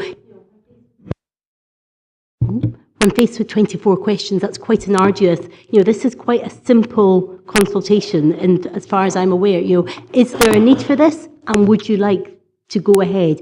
Bamboozling people with almost 30 questions or 25 questions, that's not going to get a clear and concise. So can I ask that when consultation is done, it's done in a clear and concise way? If you can take that into consideration, we'll defer that to the next committee. Okay? Thank you. Sorry, Jim. Very briefly, Chair, if I can. What regulation do we have of craft producers? Producers of ceramics, tapestries, clothing. Do we have any regulation? Because we are proposing to include these people in this scheme. I'll ask the expert. There's a large number of regulatory measures. General product safety requirement covers absolutely every product to make sure it's safe, but then there are specific products. For example, ceramics would be perhaps in the paint to make sure that they're safe as well, and there are product standards available for those that they need to comply with. So absolutely every item that's made has a legal requirement to be safe, but then for specific items there are additional specific requirements for them. Jim? Yes, but do we carry out enforcement of that? We carry out reactive enforcement on that. We have a small number of surveillance inspections we do, but most of the work we do is reactive, dealing with complaints, and we will periodically do project work where we choose a sector that we know has been troublesome somewhere else or to ourselves with regards to complaints, and we focus on that sector. Okay, so the report is deferred. We'll now go into 14, which is review of animal feeds enforcement delivery. The purpose of this report is to advise members proposed changes to the delivery of official controls of animal feed and to provide an opportunity to consider the Council's response to the Food Standards Scotland consultation in relation to this matter. This report also advises members on the impact of the proposed changes will have on the Council should the consultation proposals be implemented. And the Head of Planning and Regulatory Service and his management team will take any questions. Have you got anything to add to that, Steve? No? Members? Graham? Yeah. As a former farmer, I'm sorry? I would say that this could cause a lot of concern to an agricultural community. Does it mean that every farmer has to be registered and have a certificate if he wants to produce some feeding? And if you will be aware, in the spring of the year, hay, straw, silage and goodness knows what else, or Andy Wood's sitting up and taking notice now, are transported in vast quantities back and forth between farmers without going through an agent. And I'm just confused. I mean, farmers buy in straights and mix their own feeding in a lot of cases, or they might buy in compounds. Have they to be registered to make sure that what they're mixing is absolutely kosher? And how is this going to be regulated? Who's paying for it to be regulated? We're going to be one of 9 nominated local authorities. Are the government giving us extra money to monitor this? And I just think it's a complete and utter waste of time. But anyway, I will wait and see if there's any answers. It is a consultation at the end of the feedback. Steve? Yeah, I mean, I think Sandra can respond maybe to some of the detailed points there, but the overall point is that in terms of who's regulating it at the moment, that function rests with local authorities. And the purpose of the consultation from the Scottish Government is that the European community don't believe that that is being done effectively. And so Food Standards Scotland are proposing to change the way in which that sector is regulated. And they're proposing to fund it through the introduction of service level agreements. But in order to distribute funding in that way, they need to have the legal power to be the enforcement body transferred to them from local authorities. So it requires new legislation. And they would then put in this new mechanism. It's to allow Food Standards Scotland to have a lot more control over the frequency and quality of feed inspections. Andrew? Also, I'm surprised that Graham wasn't aware that since BSE hit agriculture, all farmers were meant to be registered. And under QMS regulations, if you are signed up with QMS, you should be also registered through that. So no farmer should be producing any feeding stuff within their premises without a licence at present. Never mind this regulation that you're suggesting at the moment. But I do support Stephen what he's trying to do here. I think it's the right way forward and I welcome it. I await some of the more detailed questions I asked. Sandra was going to answer them. Sandra? I can confirm that the legislation that you're referring to has been in existence for approximately 10 years. There has always been this requirement to register. It's a free registration, and we currently have almost 2,000 registered farms.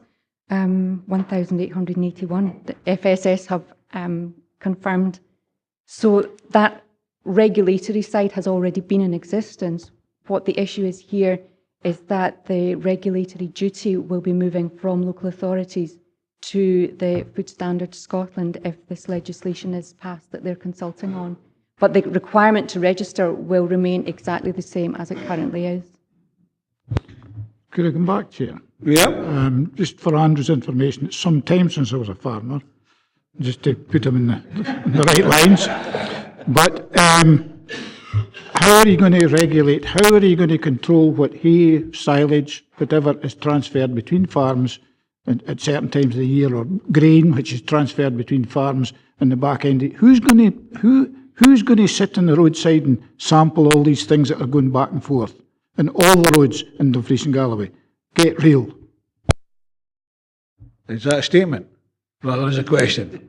Right. Who's going to do that then?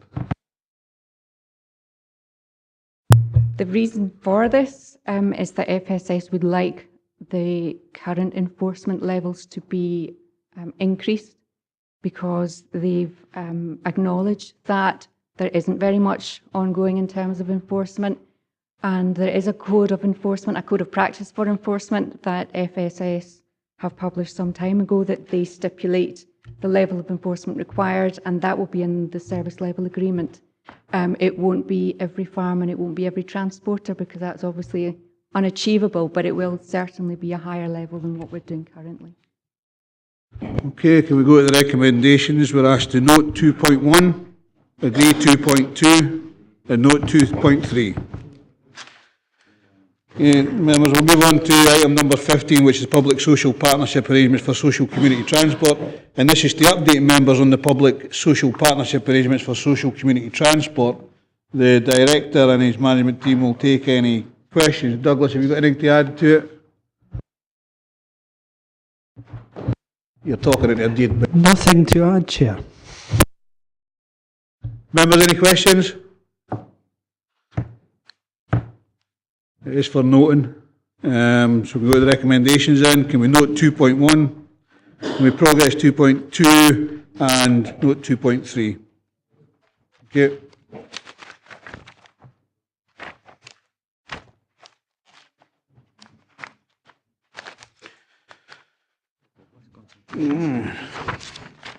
Okay, item number 16 is the local bus consultations, and this is to advise members of a recent consultation paper issued on the local bus policy and to seek agreement to responses. Again, Douglas is here and the management team to answer any questions. Members, have you got anything to add to it, Douglas? Just to add, Chair, that the West Strands Board agreed the consultation responses at their meetings. Okay, thank you. Okay, can we go to the recommendations then? We asked to agree the response and 2.1 and 2.2. Agreed? Thank you. Item number 17 is the Roads Maintenance Review Annual Status Report. This is to provide members with details of the most recent Scottish Road Maintenance Condition Survey in the form of Road Condition Index and also the public satisfaction data from the National Highways and Transport Survey. The report also provides details of the previously agreed prioritisation of the roads budget for the purpose of improving the overall condition of the road network and seeks approval to continue with the same approach. Director and his management team are here to ask any questions from members. And members, are we happy with it? Sorry, Malcolm? Oh, it's just some of the numbers are actually quite scary in this. 47.3% of the roads need maintenance or treatment. We've got £191 million backlog, and I must admit your table on the satisfaction of road users actually probably bears out. I'm sure every member gets inundated with people going on about the conditions of the road at 25%. Now I realise there's budgetary constraints with everything, and we've also taken some of the money out of the road contingency. Is that going to have any impact to make the things worse, or is it going to lead to any improvement, or where are we going with this? Are we going to get this 47.3% down? And are we going to get the £191 million down? Yeah, and I had the same concerns as you, and spoke to Stephen about this earlier on. There is an issue about how they actually measure this with regards to unclassified roads, for instance, and we've got plenty of them in Dumfries and Galloway. But Steve, do you want to respond to that? Yep.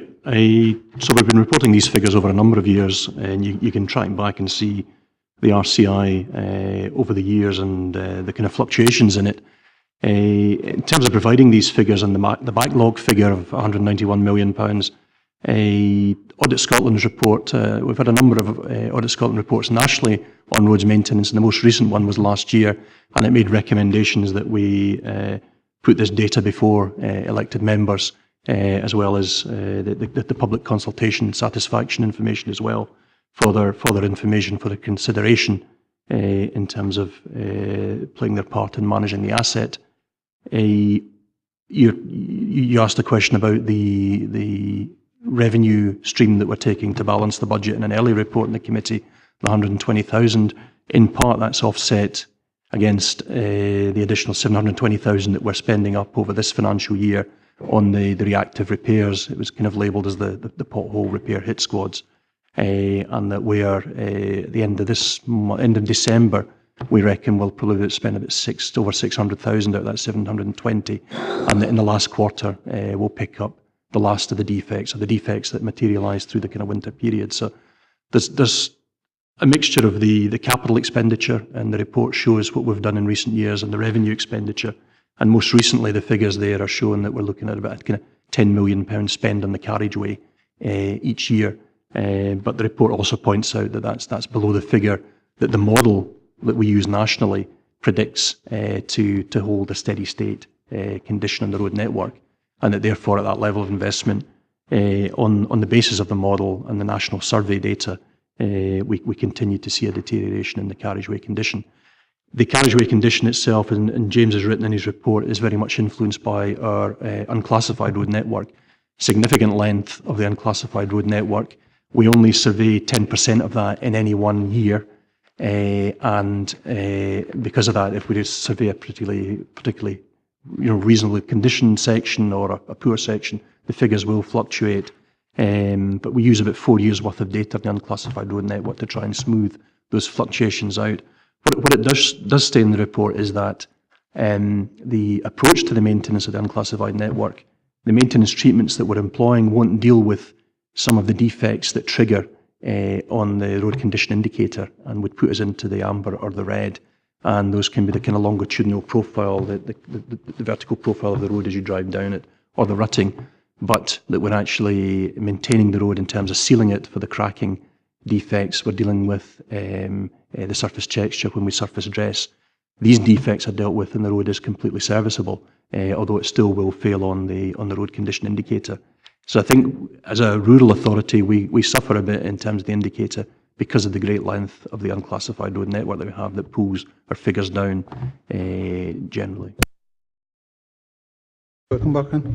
Yeah, it's just for clarity. So we're saying that the £10 million expenditure level is insufficient, and we are going to suffer an ongoing deterioration in the roads network. Is that correct? That's what the report states. I would say that, well, I've actually put more in the budget in the last couple of years than what we had previous to that as well. John, you want to come in? Well, thank you, Chair. Just wondering if there's any early indications of the McRubber surface treatment for plastic is added to the tar showing any lengthening life of road surfaces? In terms of new products and road surfaces, I mean, we tend to look at road surface having multiple years worth of life in them, so over 10 years. So we'd be looking at over the long term just the durability of that road. So we did a large section on the A709. The interesting thing there was that it wasn't only the McRebar plastic additive that was added to the hot road asphalt, but we actually ground out 400 millimetres of the road, the existing road, and run cement back through it and replaced that and recompacted it. So we actually put in effectively a lean concrete slab and then surfaced over that. So the there's a couple of measures there that we just need to monitor. One of them will be the condition of the hot road asphalt surface, but it will be over a number of years that we will get an idea of whether the durability is greater or less.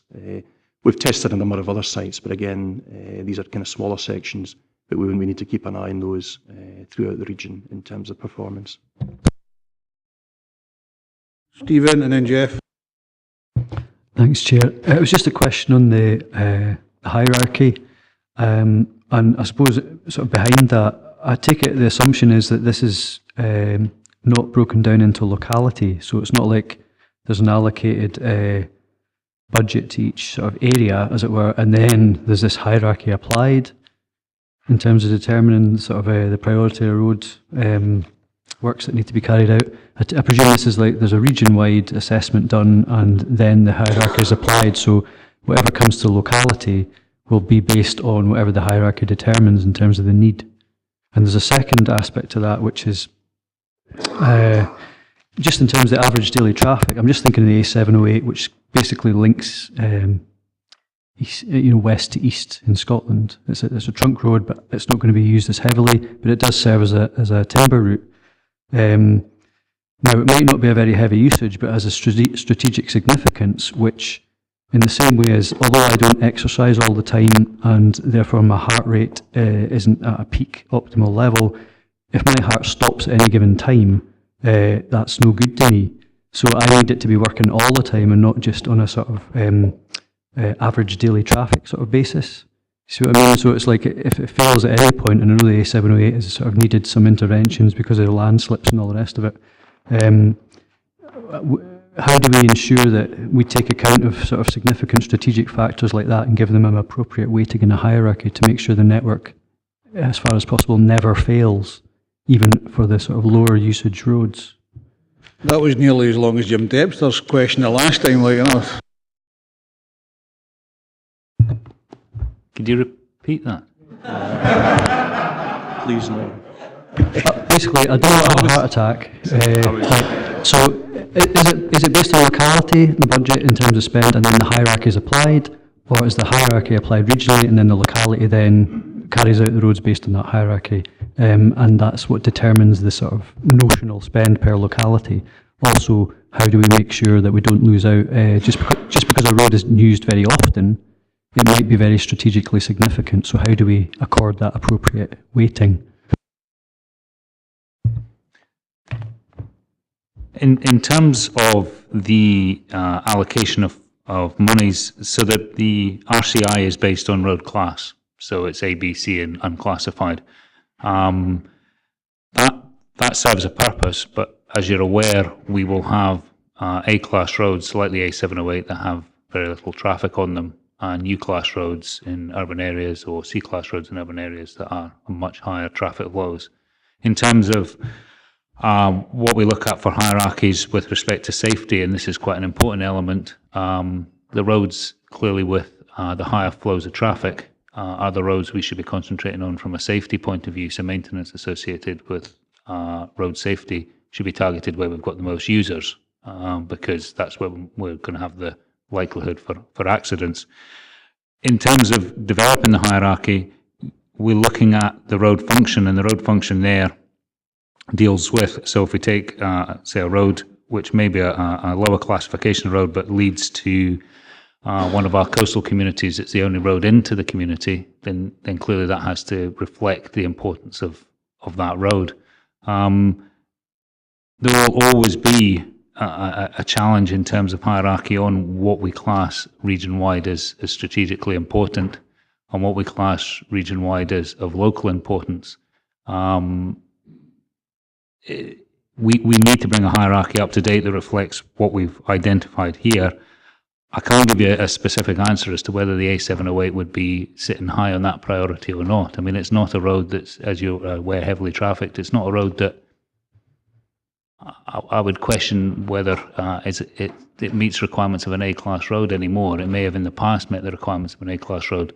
Does it meet the requirements of an A-class road now? These are the kind of discussions that need to be looked at. But our investment should be targeted where our you know, where our most traffic is travelling in a lot of respects, because that's where our safety issues are going to come. That's where our complaints are going to come back to the council on our busiest infrastructure. So this should be part of our programme of prioritising works. The specific area, locality one. So we have our budget, which is corporate for the council, and my presumption is, and it's just to get you to confirm that's not allocated per area and then a hierarchy is applied. It's you apply the hierarchy and the spend goes where the need is. Yes, our RCI is what we are measured on nationally. Okay, so we need to target our roads based on the condition of the roads, and that isn't based on an area basis. That's based on, and that's the principle behind our investment, and that's how we've done it over the last number of years. Just a word for officers, remember, sometimes less is more. Jeff? I think James has largely answered it. It's just the idea of unclassified roads. It covers a wide spectrum of roads. I mean, you've got roads in housing estates, I take it, which could be used by hundreds of vehicles every day, and you could have a unclassified road in the country which was used by one vehicle a day. And if you've got a road defect in Ireland, it's got a hugely different impact. Okay. Members can go to the recommendations. We are asked to note 2.1, agree 2.2, note 2.3 and note 2.4. Agreed? Okay. We're on now to item number 18, which is Whitesands flood protection scheme and public realm improvements update report. This is a report for noting, but it's to provide members with an update on the decision by the Scottish Government to call in the scheme for consideration, following the Council's decision to advise Scottish Government of a preliminary decision to confirm the scheme without modification, and to advise members of the next steps in the project and the public local inquiry. The Director and his management team are here to take any questions on the report. Malcolm? Thank you, Chair. Following your advice about less is more, how much is it going to cost us? The local inquiry, I believe, is funded by the Scottish Government. Scottish Government have called a public local inquiry, and therefore they will meet the costs of the public local inquiry. Malcolm? Just going back to 3.7, Council and other participating parties would be expected to meet their own costs. So,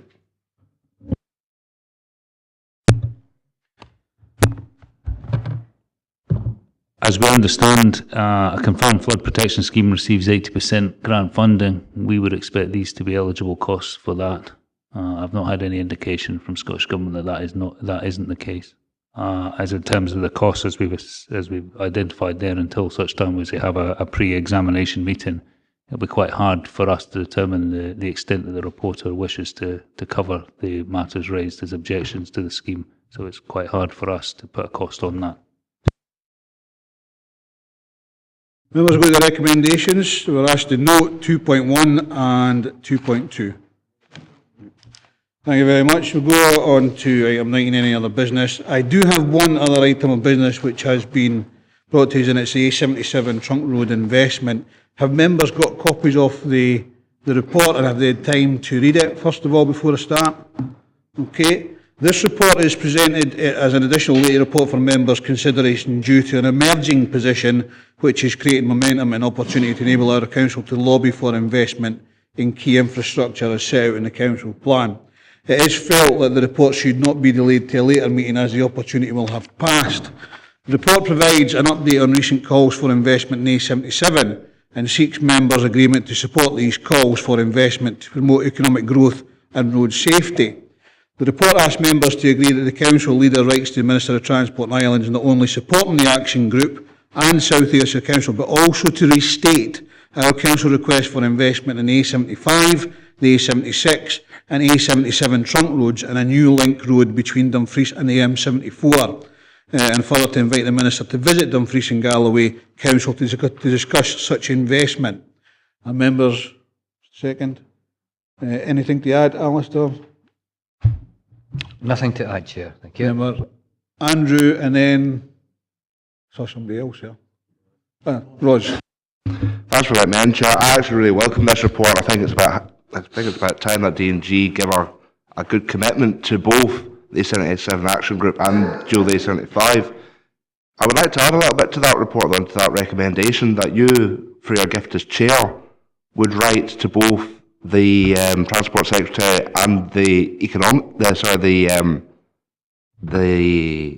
Secretary. Sorry, I'm losing my Keith Brown. Sorry, Secretary of the Economy. And sorry, yeah, it's an age thing, but we'll call it that through a well. And I would like to add that onto this, because I believe this is a massive area for the growth of the economy, the environment and infrastructure in this whole area. I think this comes under your remit just as much as it comes under the leaders. Yeah, I'd just like to support what Councillor Giusti said. This is extremely welcome for our area. And I just want to emphasise that the request for an economic impact assessment should include the 77 and the 75 due to the fact that it's an important Euro route and because of the recent input from Stena.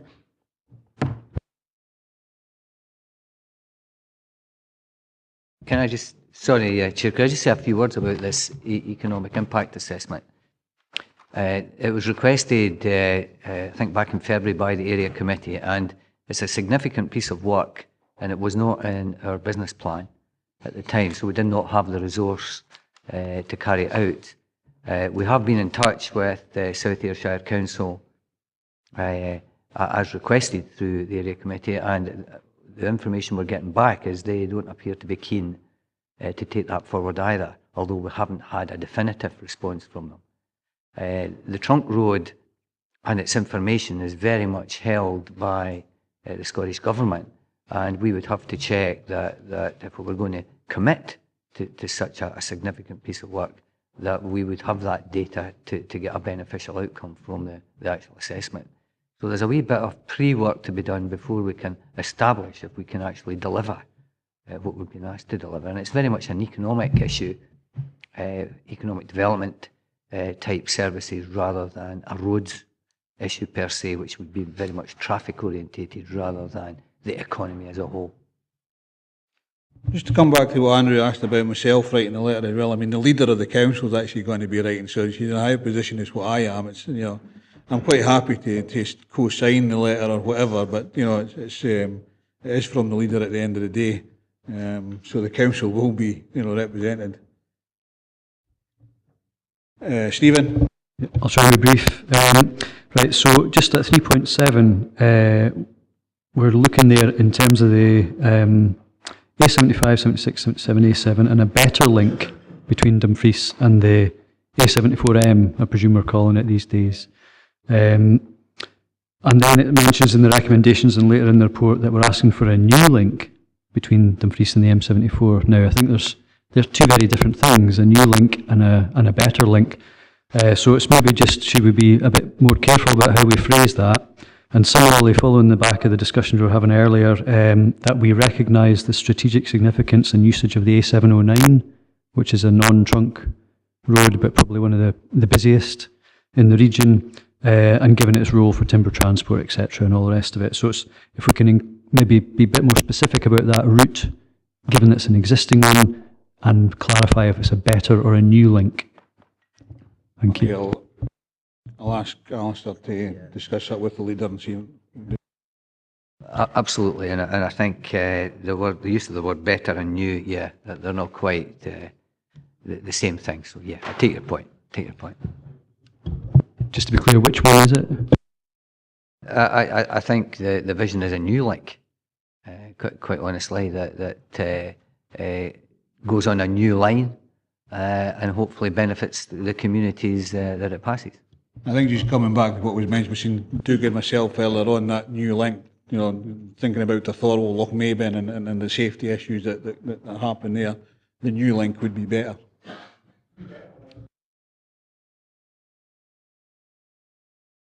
Thank you, Chair.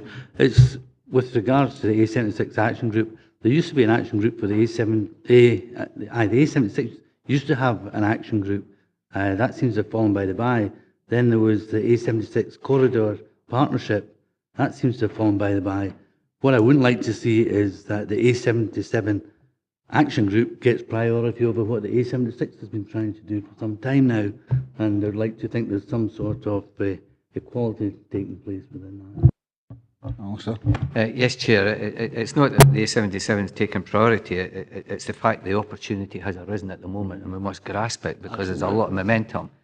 I think in supporting South Ayrshire and the Action Group, I think what we need to do is to get back in touch with East Ayrshire and build our partnership to support and take forward the A76 issues. And I do realise that these have fallen, and I think we should regenerate them. That'd be very helpful. Thank you. Members, can we agree the recommendations with the small amendments that we mentioned before? Okay, thank you. Are there any other company business? Rose? I'd like to propose that we have the EEI committee meeting in Stranraer. Not every time, just next. Also, how would we deal with that? I think if members wished that to take place, we would certainly follow on. It's a member decision. Chair, I'm happy to second that.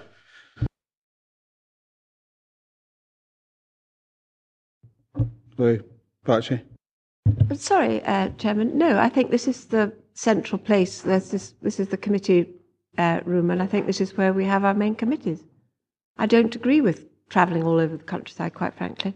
Come to Dumfries. As it would have to be a decision by we'd have to sort of sit back and get some information on that and what it would cost and things like that. So can I suggest that a report comes to a future meeting about whether we stay in here or you know, travel the region? And I think at the end of the day, we are local councillors, we are elected members to the public out there, and if there was a better way of doing things, then we should be looking at that. I'm not saying that is the case, but we did travel the region as a planning committee, and it was found to be not workable. We had to come back to Dumfries. I don't have a problem with travelling to areas for a committee, but if we can have something brought back to this and have a discussion, a future discussion. Sean. No, it's just on the basis that could we check, yeah, I agree that we actually defer the decision, but we really need to check with standing orders, etc., because it's the corporate centre. I don't know if there's anything that says that all kind of main service committees are held in the corporate centre. I can understand maybe that what we'd like, you know, we've had quite a lot of items discussing Stranraer and the waterfront and developments there. If the committee wanted a site visit there, then that's fine, but I think we have to be careful about setting a precedent. If you go and take one of the main service committees away for one meeting, then you could start, you know, with other ones going to other parts of the region. So I think we're best to get governance advice on. We'll get all that as part of the report, and that will come forward to a future committee. Sorry. Moving on to the next item, we've to consider adoption of a resolution to exclude the public from the meeting in terms of section 50A brackets 4 and paragraph 8 of part 1 of schedule 7A of the Local Government Scotland Act 1973. Can we agree for that adoption? Okay, thank you.